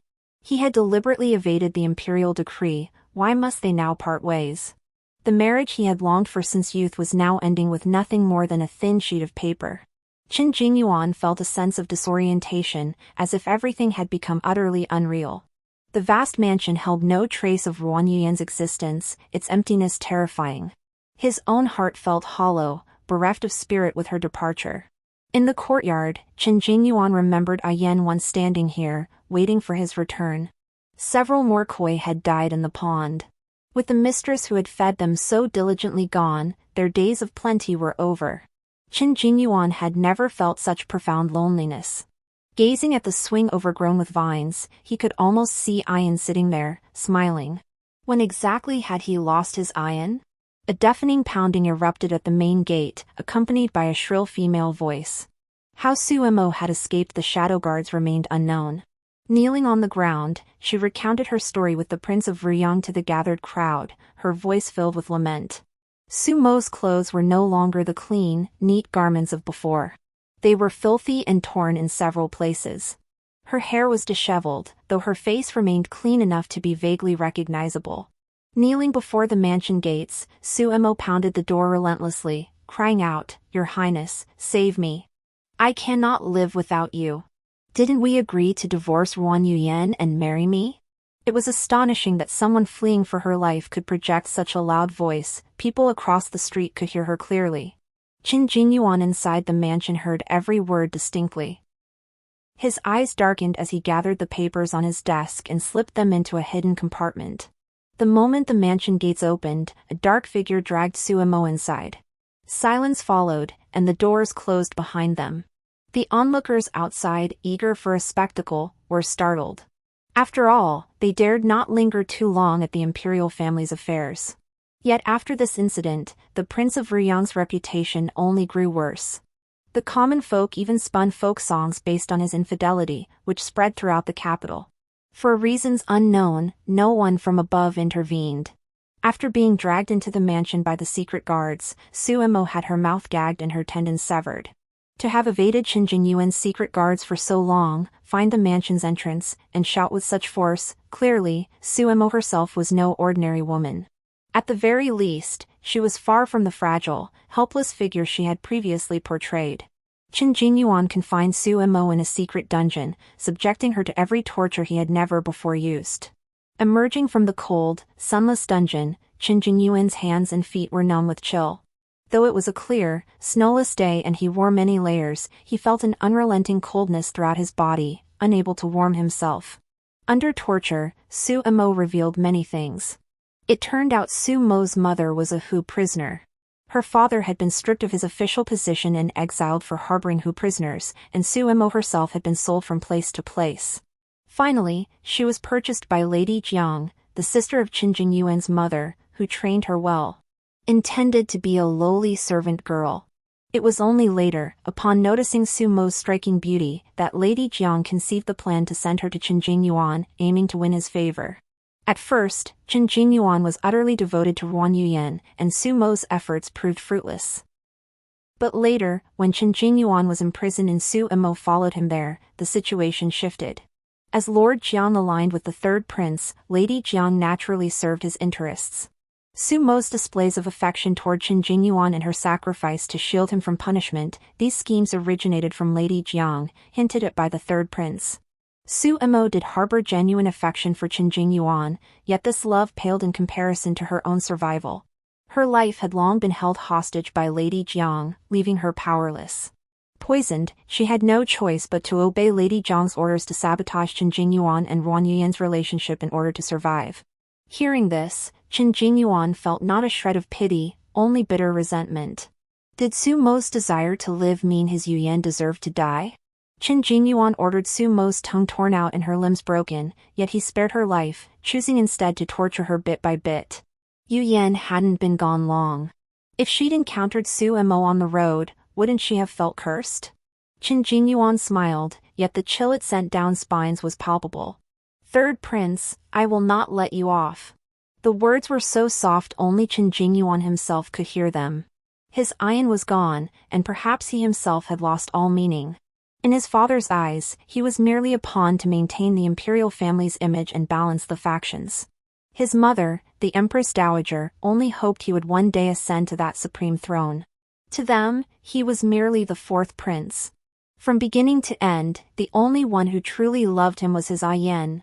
Qin Jingyuan's heart had long been sealed away with Ruan Yuyan's departure. He gathered every usable force at his disposal, determined to go down fighting. With Ayan gone, he would drag as many down with him as possible before meeting his end. A storm brewed over the capital, its eerie stillness chilling to the bone.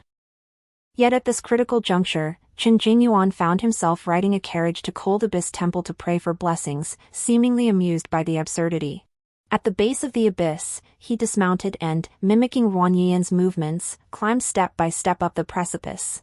The prayer tree hung heavy with countless wishes, red ribbons fluttering in the breeze, a sight of striking beauty.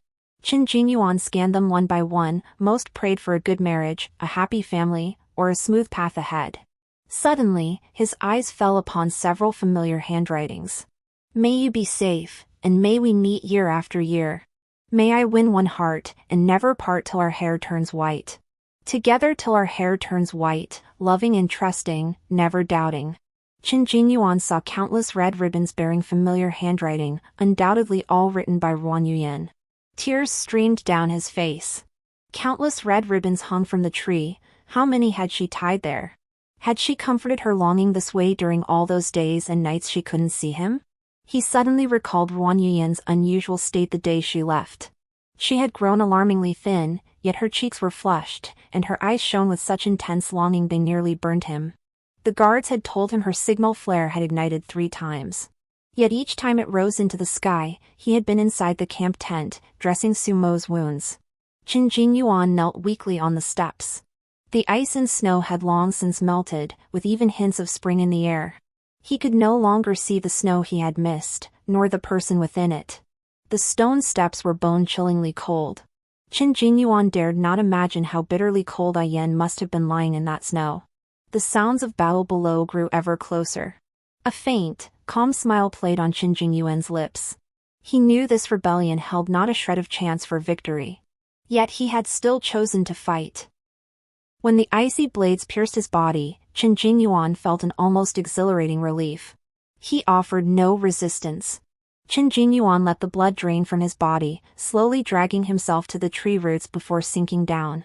He smiled at the third prince. You win. Bury me here. I beg you. Chen Jingyuan's smile was twisted, blood spilling from his mouth intermittently. He slowly closed his eyes, his hand still clutching something tightly. The third prince prodded the hand with his sword several times before finally discerning that the blood-soaked hand clutched a strip of red silk. Written on the red silk were the words, "May I find one heart, and never part till our hair turns white." Ha! A man like you, what right do you have to grow old with her?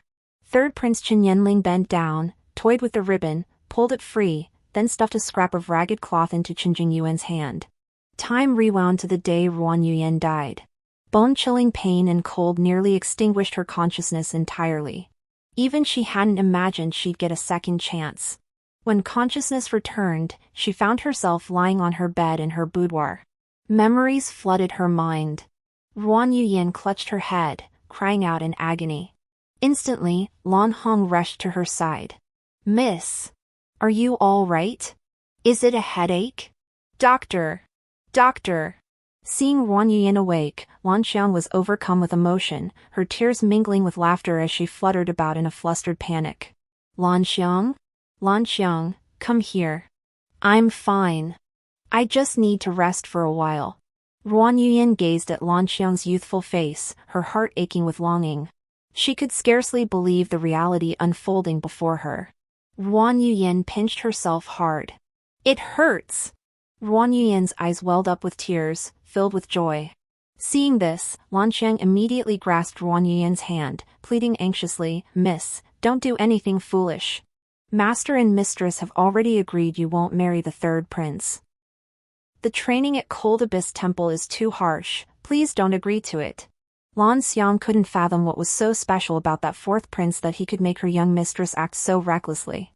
Her eyes were swollen from crying, terrified that Ruan Yuyan might stubbornly insist on going to Cold Abyss Temple or do something foolish.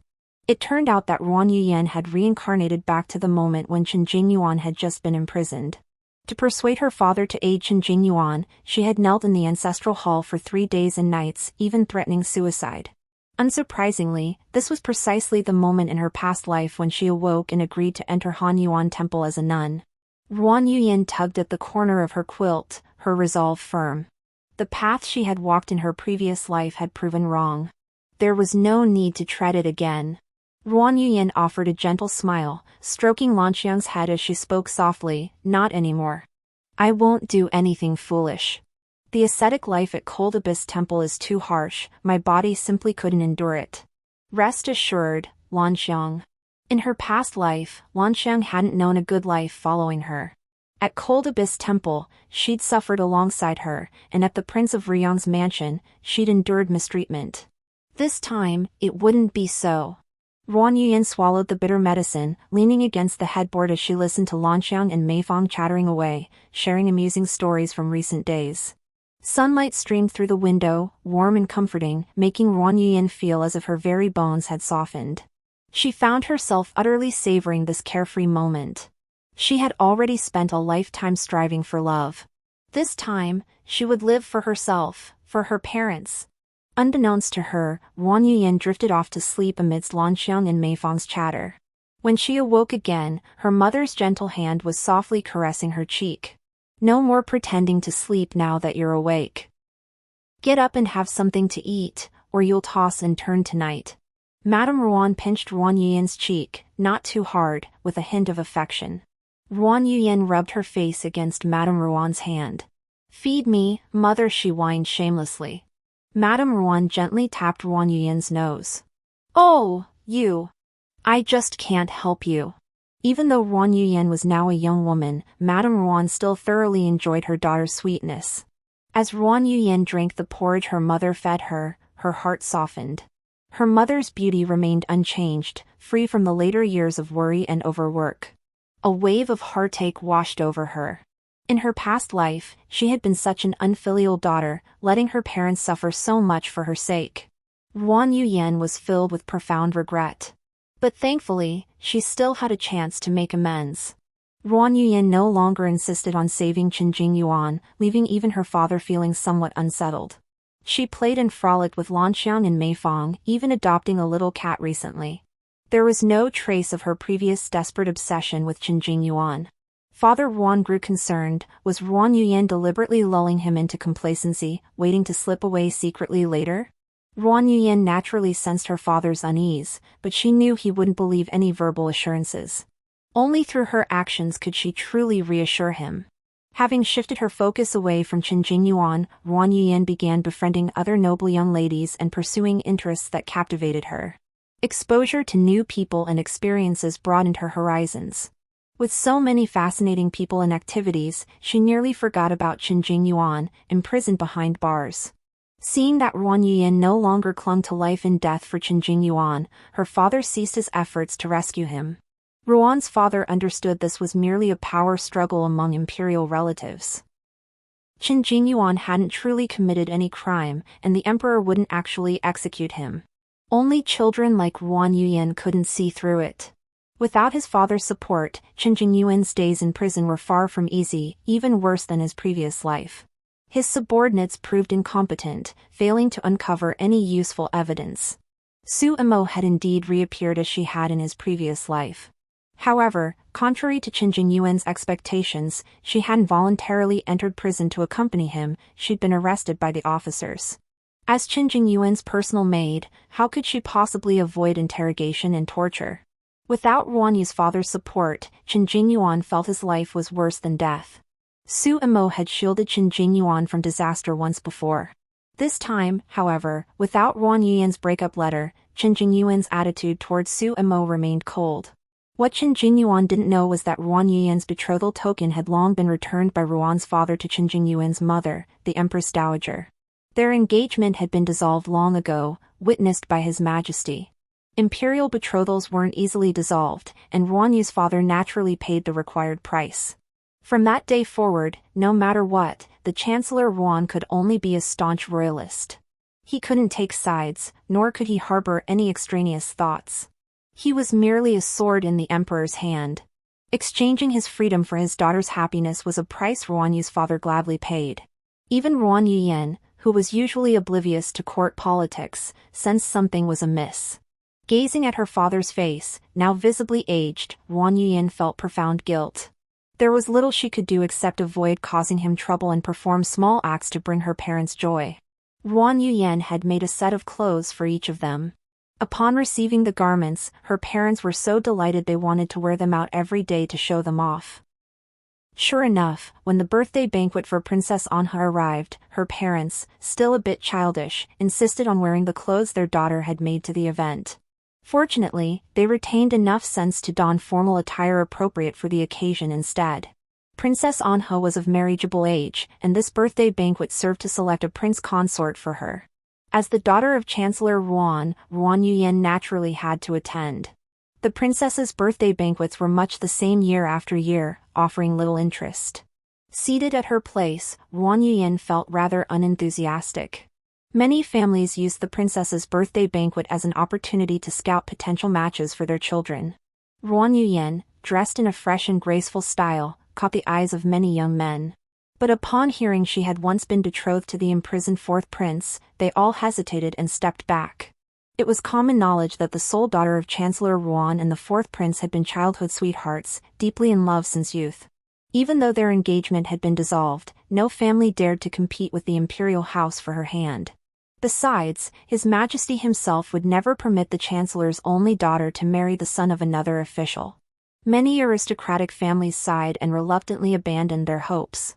Yet the other princes began to stir with ambition.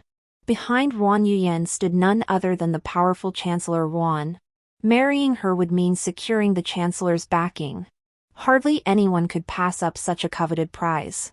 Feeling the heated stares of some, Ruan Yuyan felt a wave of discomfort wash over her. Back when Qin Jingyuan was by her side, she'd never been subjected to such repulsive gazes, as if she were merely an object being appraised. Feeling uneasy, Ruan Yuyan exchanged greetings with the maidservant from the princess's residence beside her and left the gathering. The princess's household staff were meticulous. Even as Ruan Yuyan departed, a maidservant guided her toward the desired direction.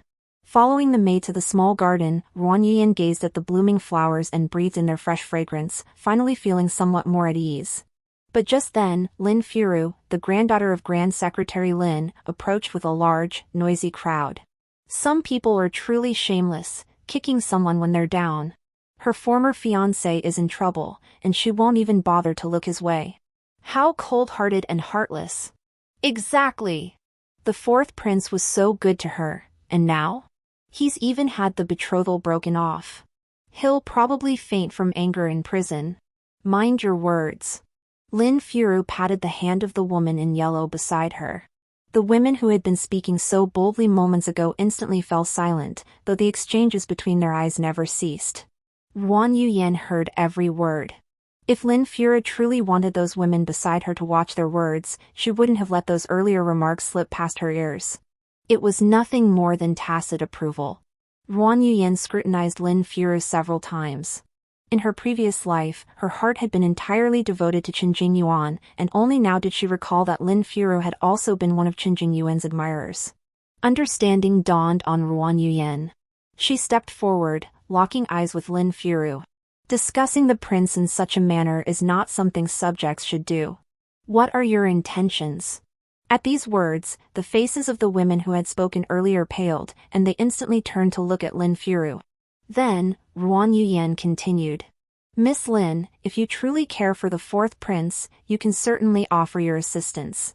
Yuyan is foolish and incompetent, unable to aid the fourth prince. His Majesty is wise.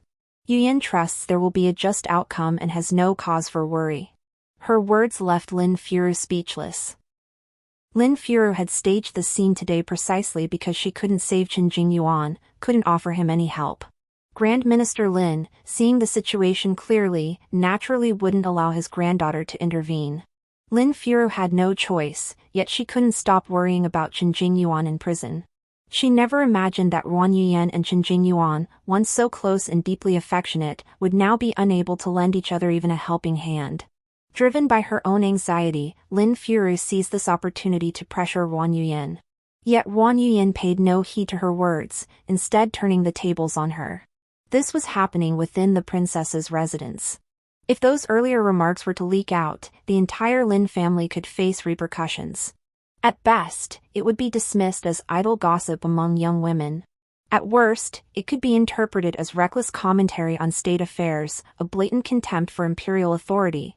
Even if Lin Furong possessed 800 times her current courage, she would never dare to commit such an act. After Lin Furong and her entourage stormed off in fury, Ruan Yuyan lost all interest in the flower viewing and returned to her banquet table with her maidservant. Amidst the interplay of flower shadows, a man had observed the entire scene. Dressed in moon-white robes, he held a folding fan adorned with a painting of deep waters. His entire demeanor exuded dashing charm.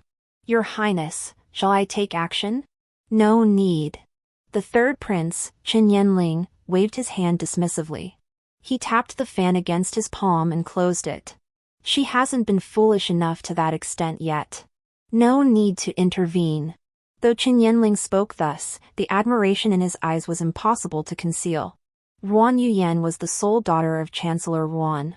Though she had now broken off her betrothal to the fourth prince, everyone understood that with her status, she could only marry one of the princes.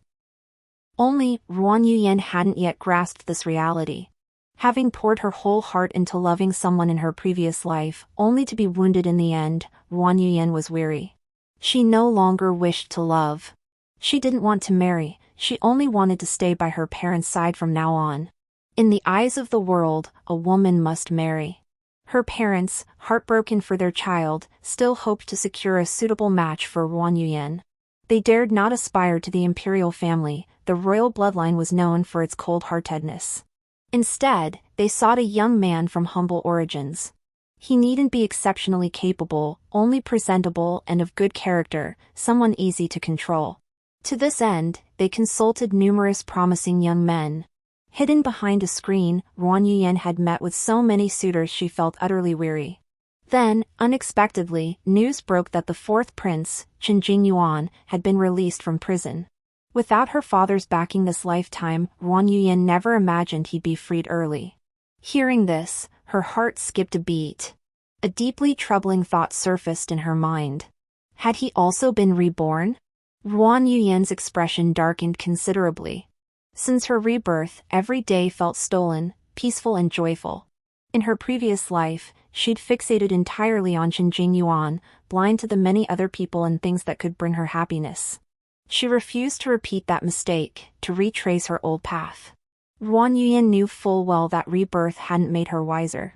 She couldn't foresee everything the future held, nor could she alter much with her knowledge of what was to come. All she could do was persuade her father to call off the engagement and stop paying attention to anything concerning Qingjing Yuan. But she hadn't anticipated that this time, Qingjing Yuan would be released from prison over 2 years early. Without her interference this time, Su Emo must already be with Qingjing Yuan, right? They had weathered such a difficult period together, their bond had long since transcended the ordinary. Ruan Yuyan didn't want any part of their lives anymore. Regardless of whether Qingjing Yuan had truly been reborn, she refused to get entangled between them again. She never wanted to taste that agony again, the pain of clinging daily to a love that had shattered long ago. Ruan Yuyan pressed her hand to her chest, feeling her heart beat healthily. Her body felt only slightly weak, free from illness. This lightness was something she couldn't have bought with all the herbal concoctions of her past life. She couldn't even recall how she'd endured those countless lonely nights back then. All her affection for Qingjing Yuan had been buried in the bone-chilling snow of that day. Ruan Yuyan's heart was now serene. She had resolved to sever all ties with Qingjing Yuan. Qingjing Yuan's early release caught Ruan's father off guard. He had assumed that, given Qingjing Yuan's capabilities, he might well serve another 5 or 6 years behind bars. Perhaps the emperor had finally relented and granted him release. Qingjing Yuan's self-achieved freedom did earn him some respect from Ruan's father. Yet it was still insufficient to convince the elder Ruan to entrust his daughter to him. The tale of the fourth prince, who had a woman clinging to him in prison, refusing to leave his side, had long spread far and wide. Who in the capital didn't know? Who hadn't heard? The emperor himself was aware, even jokingly suggesting an arranged marriage between Qingjing Yuan and Su Emo. Fresh out of prison, Qingjing Yuan hadn't even had time to reorganize his faction before rushing straight to the Ruan residence. He couldn't care less about power or wealth. All he wanted was to spend the rest of his life protecting his Ayan. Yes, Qingjing Yuan had also been reborn. He never imagined that after making so many mistakes, he would be granted a second chance. Heaven only knew how overjoyed he was when he found himself in the imperial prison. Qingjing Yuan had believed he would die beneath that tree draped in crimson silk. At the time, he thought dying like that wasn't so bad. At least he could rest with the red silk he and Ayan had tied together, sharing a grave with her. Yet when he awoke again, he found himself in the dungeon. The dungeon was dark and damp, devoid of sunlight. Even as a prince, he received little special treatment. The daily, ever-changing tortures were enough to drive a man mad. But Qingjing Yuan had endured them once before. He could recall the sensations of those tortures on his body even with his eyes closed. Su Emo remained fearless, desperately shielding him. His heart remained utterly unmoved. She was merely acting out of calculation. Since you're willing to take my punishment, you might as well keep doing it, Qingjing Yuan thought silently. Su Emo nearly paid with her life for Qingjing Yuan, left barely clinging to existence. At this moment, Qingjing Yuan was released from prison, but without Su Emo. The emperor disapproved of his actions, but Qingjing Yuan didn't care. He'd done far bolder things, why would he fret over this? Ever since learning he hadn't received Ruan Yuyan's breakup letter, he'd known, his Ayan had reincarnated too. Panic gripped Qingjing Yuan's heart. He yearned to see Ayan's familiar face, to apologize to her in person as he had done in their past life. Yet a faint hope flickered within him, a hope that Ayan hadn't been reborn. For if that were true, he could pretend nothing had happened and start anew with this life's Ayan. Qingjing Yuan couldn't wait a moment longer. He rushed straight to the Ruan residence. He dared not enter through the main gate, knowing Ruan's father had always disliked him. Like in his youth, he scaled the wall, crawled through the dog hole, and crept stealthily to the door of Ruan Yuyan's boudoir. The courtyard was lush with meticulously tended flowers, plants, and trees, exactly as Qingjing Yuan remembered it. He could even recall the countless times he and Ayan had confessed their feelings beneath the moonlight. Qin Jingyuan smoothed his clothes, repeatedly checking his attire and appearance in the lake's reflection. Though he stood directly before Wang Yuyan's door, Qin Jingyuan found himself unusually hesitant. What should he say? Ask if she was well? Say he was sorry? Qin Jingyuan stood before the door, searching for words for a long time, yet never mustering the courage to step forward. But just then, the door suddenly opened from the inside. Lan Xiang supported Wang Yuyan as they chatted and laughed. Miss, Mei Fong learned how to make peach blossom pastries. She says they're ready and wants you to try them. Mei Fong is so skilled. Wang Yuyan smiled, but her words halted when she saw the person before her. The man she had longed to see day and night in her past life now stood before her once more, yet Wang Yuyan felt none of the fluttering anticipation she once did.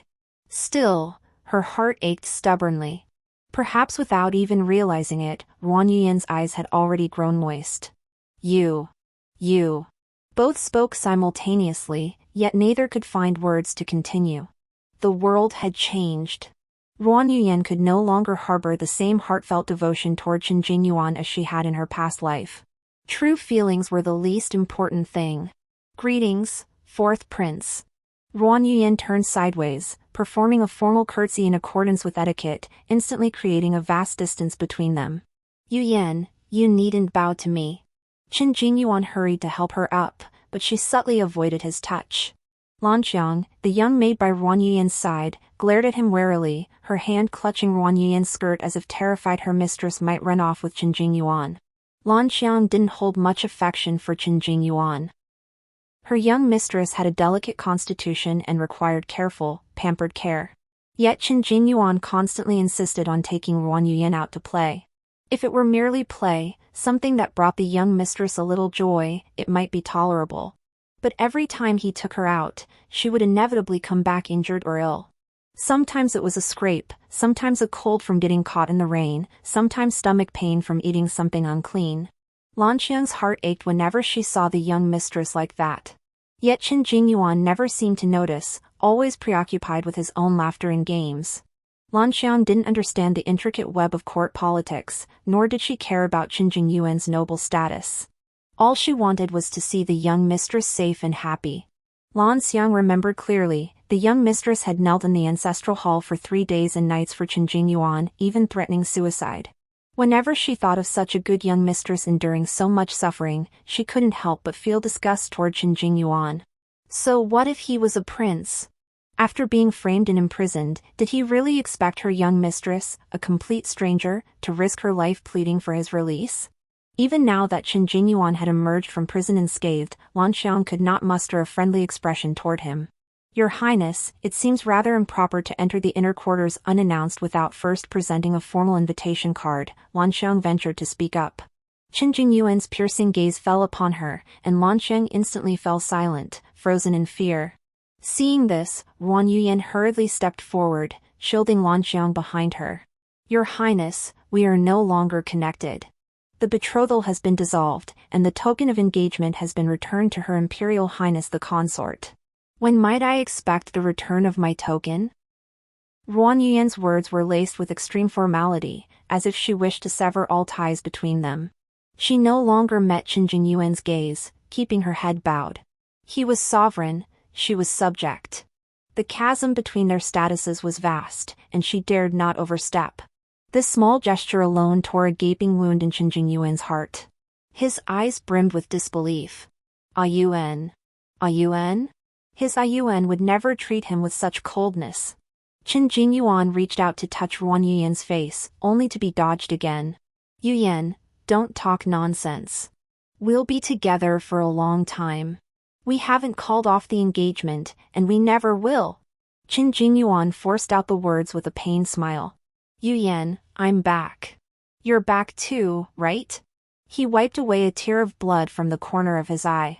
Though he didn't elaborate, Wang Yuyan understood Qin Jingyuan's meaning instantly. She hadn't deliberately disguised her previous appearance, nor could she have. It was only natural that Qin Jingyuan recognized her. But so what? Wang Yuyan had no desire to entangle herself with Qin Jingyuan any longer. Your Highness, the bond between us is severed. The annulment was granted by His Majesty. I pray you find happiness soon. Ruan Yuyan's words drew a definitive line between them. Qin Jingyuan glared at her, his eyes nearly bulging from fury. How could Ruan Yuyan's lips utter such cold, heartless words? Did everything they'd shared together now mean nothing? Qin Jingyuan waved his hand, dismissing Lanxiang. I have matters to discuss with your mistress. It's not convenient for others to hear. Lanxiang pouted indignantly, wanting to protest that she wasn't an outsider, but Ruan Yuyan's soothing gaze silenced her, and she left. However, she didn't wait patiently nearby after leaving. Instead, she immediately dashed off to inform Ruan's parents. Your Highness, this servant has nothing more to say to you. Please leave soon. Ruan Yuyan turned her head to the other side, speaking to dismiss him. Yuyan, I know everything you did for me in my past life. There are so many misunderstandings between us. Are you still jealous of Su Mo? I can explain. Qin Jingyuan grasped Ruan Yuyan's hand, his eyes sincere as he earnestly explained. Su Mo was actually placed by Lady Jiang to be by my side. Every move he made was under her orders. Enough. How must I make you understand that between us, it has never been just about Su Mo? Disappointment filled Ruan Yuyan's eyes. In our past life, after you were released from prison, did you ever once choose to share your inner thoughts with me? What you were thinking, what you were doing, I never had any way of knowing. You avoided me, distrusted me, yet trapped me. If you'd been decisive enough to step forward openly and tell me you changed your heart, that we shouldn't continue, I would have respected you for that. Do you remember what we once promised each other? One lifetime, one soulmate. If that wasn't possible, I wouldn't have cared. I have my pride too. Cold Spring Temple is so cold, but my heart is colder still. If Su Mo hadn't appeared, can you honestly say another like him wouldn't have come along? After saying all this, Ruan Yuyan seemed drained of every ounce of strength, her face creased with exhaustion. Pouring out these long-buried words actually brought her some relief. Ever since their marriage in her past life, she had waited and wondered. Waited for Qin Jingyuan to return home, waited for his true feelings. She knew misunderstandings existed between them and had always sought chances to explain. But he never gave her one. Ruan Yuyan's words struck Qin Jingyuan's heart one by one, nearly making his head spin. His mouth opened silently, yet he couldn't even begin to explain. Perhaps he had been wrong even back in prison. This lifetime, Qin Jingyuan had risen entirely through his own efforts. He had truly tasted the agony of near despair and the grueling struggle to turn things around. Only through this contrast did he realize the immense extent of the help Ruan's father had provided him in the past life. It was only with the memories of his past life that Qin Jingyuan could see through everyone's schemes against him. Whether it was His Majesty, the princes, or those opportunistic officials, they all likely knew this was nothing more than a deliberate frame-up. Perhaps even a test for him. The princes all coveted that throne and naturally didn't want him to pass the test smoothly. Who knew how many underhanded tricks had been played? In this life, Qin Jingyuan didn't appear as incompetent as he had in the past, yet he still managed to become a thorn in everyone's side. Sure enough, no sooner had Qin Jingyuan emerged from prison than someone began scheming to have His Majesty arrange a marriage between him and Su Mo. Clearly, they couldn't bear to see him have even the slightest bit of good fortune. Only now did Qin Jingyuan truly realize how much the Ruan family had helped him in his previous life. Had Ruan Yu's father made a single misstep, it could have cost him his head. And if not for Ruan Yuyan's desperate pleas, Ruan Yu's father would never have lifted a finger to assist him. Yuyan. I'm sorry. Qin Jingyuan looked at her like a helpless child, head bowed, eyes reddened. You can hit me, you can scold me, just don't leave me, please? You're all I have left. Qin Jingyuan gently pulled Ruan Yuyan into his embrace, his movements tender and careful, his voice soft and submissive. I was wrong. Can we start over? I promise, no one else will ever come between us. I swear. Hearing Qin Jingyuan's vow, Ruan Yuyan felt not the slightest stir in her heart. She sighed softly and slowly pulled away from his embrace. Fourth Prince, I've heard these words countless times. She had already spent a lifetime verifying one wrong outcome, there was no reason to repeat it. Even though her heart still fluttered for Qin Jingyuan, she dared not repeat the same mistake. Please leave soon. My father will be arriving shortly. Ruan Yuyan turned gracefully, her skirt sweeping through the air in a beautiful arc. Qin Jingyuan reached out, but failed to grasp even the hem of her skirt. Fourth Prince, your abrupt intrusion into this noblewoman's private quarters is improper. I implore you to depart promptly, lest you tarnish my daughter's reputation. Chancellor Ruan bowed respectfully to Qin Jingyuan, standing before Ruan Yuyan's door to block his view. I merely took a wrong turn. My apologies. Qin Jingyuan, disoriented and dejected, muttered a response before retreating in embarrassment. He hadn't anticipated Ruan Yuyan's attitude. They had loved each other so deeply in their past life, only misunderstandings had torn them apart. Now that he knew everything that followed, why couldn't they strive for a beautiful future together? With the lessons of the past life, he would never show mercy to Su Mo again. Qin Jingyuan reassured himself, Ayan must not know Su Mo's fate from the previous life. As long as he proved it to Ayan, made her understand that Su Mo held no place in his heart, it would be enough. Su Mo had just been released from prison alongside Qin Jingyuan. Her wounds were still raw, her body covered in scars with scarcely a single intact patch of skin. Her once gentle, delicate features were now marred by ugly scars, some wounds still raw and unhealed, making her appearance truly terrifying. The pain had nearly numbed Su Mo. Despite using every precious medicine available, nothing worked. Many wounds rotted and healed, only to rot again. The poison within her body could strike at any moment. She began to question whether death would be preferable to this existence. Qin Jingyuan hadn't fallen for her as she'd hoped. Her mission remained unfulfilled, and she had no idea how to account for it. Yet an even crueler reality awaited her. Su Mo's mixed-blood heritage with a barbarian was exposed, along with secret correspondence between her and the barbarians. The label of colluding with foreign tribes was instantly pinned upon her. Simultaneously, the truth that Su Mo had been sent to Qin Jingyuan's residence by Lady Jiang was also laid bare. The Jiang family was instantly branded as traitors, and even the camp of the third prince, to which Magistrate Jiang belonged, was implicated. When Ruan Yuyan heard this news, she was still at home viewing potential suitors. Beyond the screen, the young man stood, refined yet unpretentious. Though his family was poor, it couldn't dampen the stubborn spirit radiating from him. Ruan Yuyan watched his figure, her heart skipping a beat. At her parents' urging, Ruan Yuyan had already met with numerous young suitors, yet none had met her approval. It wasn't that her standards were impossibly high, rather, her parents would grow disappointed after merely exchanging a few words with these young men. Noble sons from humble backgrounds were rare indeed. Few possessed both exemplary character and appearance, and even fewer came from families with simple household circumstances. After much pickiness, only a handful met their standards. Today's Shu Qing was a decent candidate. Orphaned, Shu Qing lived only with his younger brother, Shu Bai, 2 years his junior. Shu Bai wasn't the sharpest tool in the shed, but he was strong and skilled at hunting and slaughtering pigs.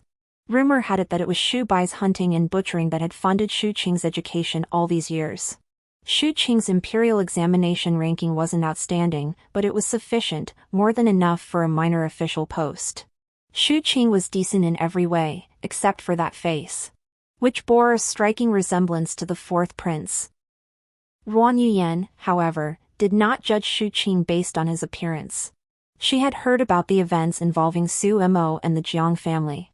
The Jiang family, closely allied with the third prince's maternal clan, must have suffered a severe blow this time. Ruan Yuyan felt a strange unease. Could it be that everything in her past life had been orchestrated by someone in the shadows? Could that person be the third prince? Ruan Yuyan dared not speculate. For a far more terrifying thought lingered in her mind. The third and fourth princes were locked in a standoff, both factions suffering losses. With the Ruan family distancing itself from both sides, other princes would naturally gain advantage. Yet, this too likely remained within the control of the one above. A chill suddenly ran through Ruan Yuyan's body. Miss? Miss, are you all right? Your hands are so cold. Are you wearing too little? Lan Xiang covered Ruan Yuyan's hands with her own warm palms. I'm fine. Ruan Yuyan shook her head hastily, offering a faint smile. Miss, what do you think of that Shu gentleman outside? He seems decent enough to me, might he be a suitable match for our young mistress? Mei Fong teased, earning a sharp glare from Lan Xiang. He's nowhere near good enough for our young mistress. In Lan Xiang's eyes, her young mistress was the finest in all the world. Ruan Yuyan's mind was a muddle, she hadn't caught what the two maids were saying and merely nodded in agreement.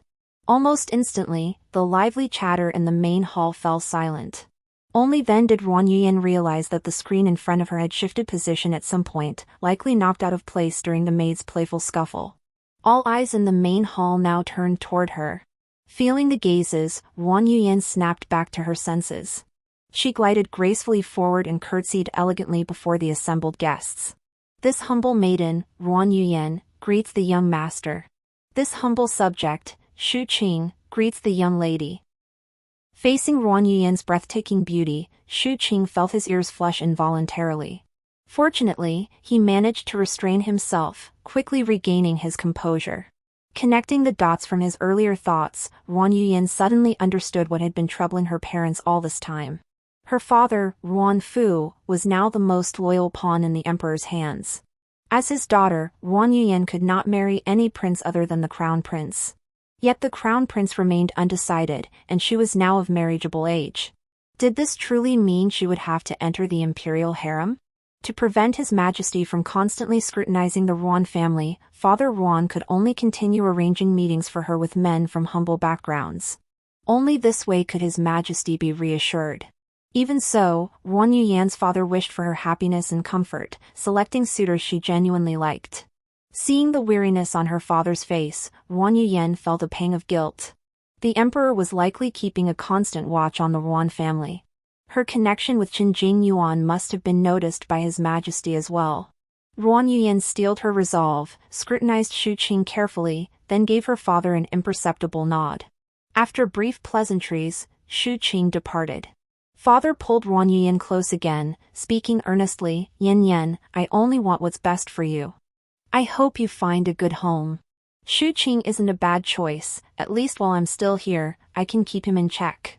Imperial heirs are different. Your father is powerless. If you suffer injustice, I won't be able to stand up for you. Father, I understand." Ruan Yuyan was no longer the naive girl she once was. She knew every action represented the Ruan family, she couldn't afford to be impulsive. Seeing his daughter so obedient, Ruan's father felt a pang of pity. Once so carefree and spirited, Yin Yan had truly grown up. "Yin Yan, if Shu Qing treats you poorly, you needn't endure it. Your father still has options. If you're not satisfied with Shu Qing, I'll find another. There are countless fine young men in the world. You needn't force yourself." In Ruan father's eyes, his daughter was naturally the finest in the land, deserving of the best suitor. If Yin Yan hasn't found someone suitable, she needn't marry at all. Then father will resign his post, and will return to Jiangnan. You rarely get to eat Jiangnan cuisine, Yin Yan. Father will take you to savor it. Ruan father chuckled, unwilling to burden Ruan Yuyan with pressure. Yet Ruan Yuyan understood clearly, her father harbored ambitions. He clearly had the potential to make even greater strides in the officialdom. Moreover, given his current standing, resigning from office would undoubtedly prove immensely difficult. Ruan Yuyan smiled in return. "Young Master Shu is quite suitable. Father, please arrange for us to meet again. It's only right that I get to know him better." Father Ruan nodded in agreement. For their second meeting, Shu Qing and Ruan Yuyan arranged to meet aboard a pleasure boat. Residents of the capital often took pleasure boats out on the lake to drink wine and compose poetry. It was the season when lotus blossoms were in full bloom. Gliding leisurely across the lake in a small boat, admiring the scenery, was truly a blissful experience. Shu Qing and Ruan Yuyan found themselves getting along exceptionally well. Gentle and refined, he skillfully steered conversation and showed deep consideration for her feelings. As their lake excursion drew to a close, Ruan Yuyan slipped a hand-embroidered pouch into Shu Qing's embrace, a token of their affection. Shu Qing instantly understood her meaning. The very next day, he arrived at the Ruan residence with a matchmaker, bearing betrothal gifts and 2 large geese. In no time, news of the engagement between the sole daughter of Chancellor Ruan and a penniless youth spread throughout the capital. Upon hearing this, Chen Jingyuan smashed a set of fine teaware and rushed to the Ruan residence, determined to stop the match. Just as he reached the door, something occurred to him. He hurriedly ordered his men to prepare betrothal gifts, clearly intending to propose marriage himself. The third prince Chen Yanling, residing in the palace, naturally heard the news as well. Though resentment stirred within him, he had no choice but to swallow his pride.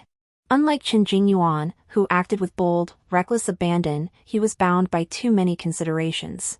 Even though Ruan Yuyan occupied his heart, he could only conceal his feelings. At this critical juncture, he dared not step forward. Endurance was his only path. Shu Qing came from a poor family, and most of the betrothal gifts he brought were game hunted by his younger brother, Shu Bai. Even so, it was enough to prove his sincerity. He had brought the finest things his family possessed. Ruan's father understood this well and said nothing.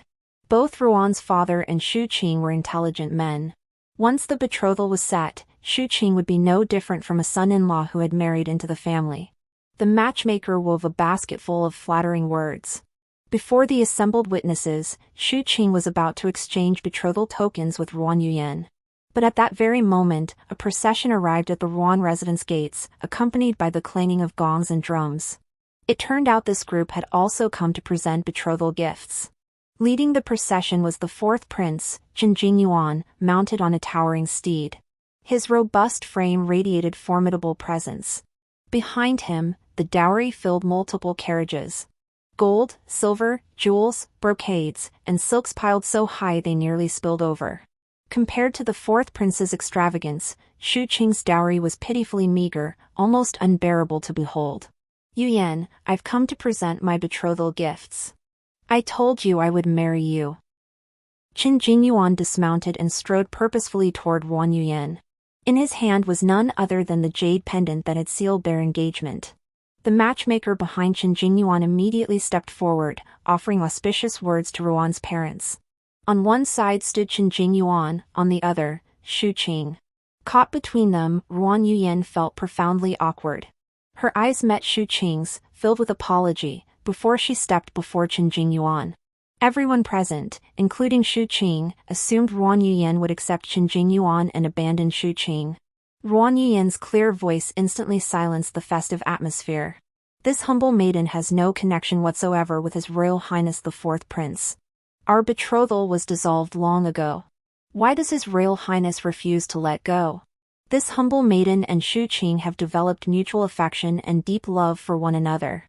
We humbly request His Royal Highness to bear witness and bless our union, wishing us a long and lasting life together until we grow old together. Her words pierced Chen Jingyuan like a sharp blade, twisting deep within his heart, tearing away flesh and blood. All color drained from Chen Jingyuan's face. The festive red filling the sky looked like blood to his eyes, blindingly vivid. He stared deeply at Ruan Yuyan, his heart filled with sorrow. Don't abandon me, Yuyan. Chen Jingyuan murmured. He had never imagined that one day, Ruan Yuyan would become another man's wife. That she might even bear children for someone else. From childhood, Chen Jingyuan had been certain Ruan Yuyan was the only one for him. In his eyes, she had always been his one and only treasure. Yet the reality before him shattered every belief he held. Chen Jingyuan couldn't accept it. His face twisted with madness as he clutched Ruan Yuyan's hand, refusing to let go. You're jealous of Su Mo, aren't you? I could never like anyone else, you know that. You're the only one in my heart. Chen Jingyuan stubbornly clung to the topic of Su Mo. But what he didn't realize was that the more he tried to prove he'd never liked Su Mo, the harder it became for Ruan Yuyan to believe him. Ruan Yuyan remained silent. She knew better than anyone how he looked when he liked someone. Disappointment in Chen Jingyuan deepened within her heart. She forcefully pried his fingers apart one by one and stood resolutely behind Shu Qing. Chen Jingyuan scrutinized Shu Qing from head to toe, utterly baffled as to why Ruan Yuyan could possibly fancy such a man. After a long look, Chen Jingyuan suddenly curved his lips into a smile. Yan, he looks like me, right? The moment those words left his mouth, the surrounding area fell into an instant, deathly silence. Shu Qing's face paled. It wasn't that no one had ever mentioned he bore a resemblance to the fourth prince, but he had never taken it seriously. However, today, with the fourth prince stating it outright, Shu Qing's expression darkened. Ruan Yuyan tugged gently at Shu Qing's sleeve, offering a reassuring glance. Shu Qing instantly regained his composure, patting her hand lightly before stepping forward. There are countless people who share similar appearances in this world. If Shu Qing bears a resemblance to the fourth prince, it stands to reason I might resemble the other princes as well. To be likened to royal offspring is truly a blessing beyond measure. Seeing Chen Jingyuan had gained no advantage, Ruan Yuyan also spoke up. Did your highness bring so many people to share in the joy? Ruan's parents hurriedly stepped in to smooth things over, covering up this farce. The engagement between Ruan Yuyan and Shu Qing was now set in stone. Yet Chen Jingyuan refused to give up. He cared for nothing else, only that Ruan Yuyan not marry another. Since his release from prison, Chen Jingyuan had neglected to cultivate his influence. His entire focus was consumed by Ruan Yuyan, even disregarding the emperor's warnings. This latest spectacle naturally roused the emperor's ire. His Majesty ordered Chen Jingyuan imprisoned that very night, and even his mother, consort Shu, was implicated. A prince without power or favor lived only marginally better than the servants. In this life, Chen Jingyuan lacked the military authority he'd held before, and his supporters were pitifully few. Rebellion was now beyond his reach. Powerless and without influence, Chen Jingyuan could not even see Ruan Yuyan. Hearing news of her had become a luxury. The emperor hardened his heart, abandoning Chen Jingyuan, and the third prince gained his chance to rise. Under the third prince's covert suppression, Chen Jingyuan endured hunger and deprivation. After an unknown period, Chen Jingyuan finally escaped from the mansion. With nowhere to go, he fled all the way to Cold Abyss Temple. The monks there, seeing his pitiful state, emaciated beyond recognition, took pity on him and sheltered him. The abbot declared Chen Jingyuan had a karmic connection with Buddhism and urged him to shave his head and become a monk. But Chen Jingyuan's ambitions remained unfulfilled. After a brief period of rest, he resolved to descend into the abyss. Now stripped of his princely status and all possessions, he could enter the Ruan family as a son-in-law, placing himself entirely under their control. Lost in thought, Chen Jingyuan tugged at the corner of his mouth, forcing an extremely stiff smile. Long confined in darkness, even his speech and facial expressions had grown rigid. Yet his eyes remained bright, as if fueled by an eternal flame. Before he could descend into the abyss, he unexpectedly encountered Ruan Yuyan, who had come to Cold Abyss Temple to fulfill a vow. Ruan Yuyan's features were gentle, her limbs still slender, though her belly was slightly rounded. She was surrounded by a group of people, including her parents. Shu Qing and Shu Bai were present too. Chen Jingyuan couldn't even squeeze his way near Ruan Yuyan. For some reason, he felt that this Ruan Yuyan was now so very, very distant from him. Tears welled up in Chen Jingyuan's eyes without his conscious control. The person he had longed for through countless days and nights now stood beside another man, even carrying another man's child. His heart ached so deeply he coughed up a mouthful of blood.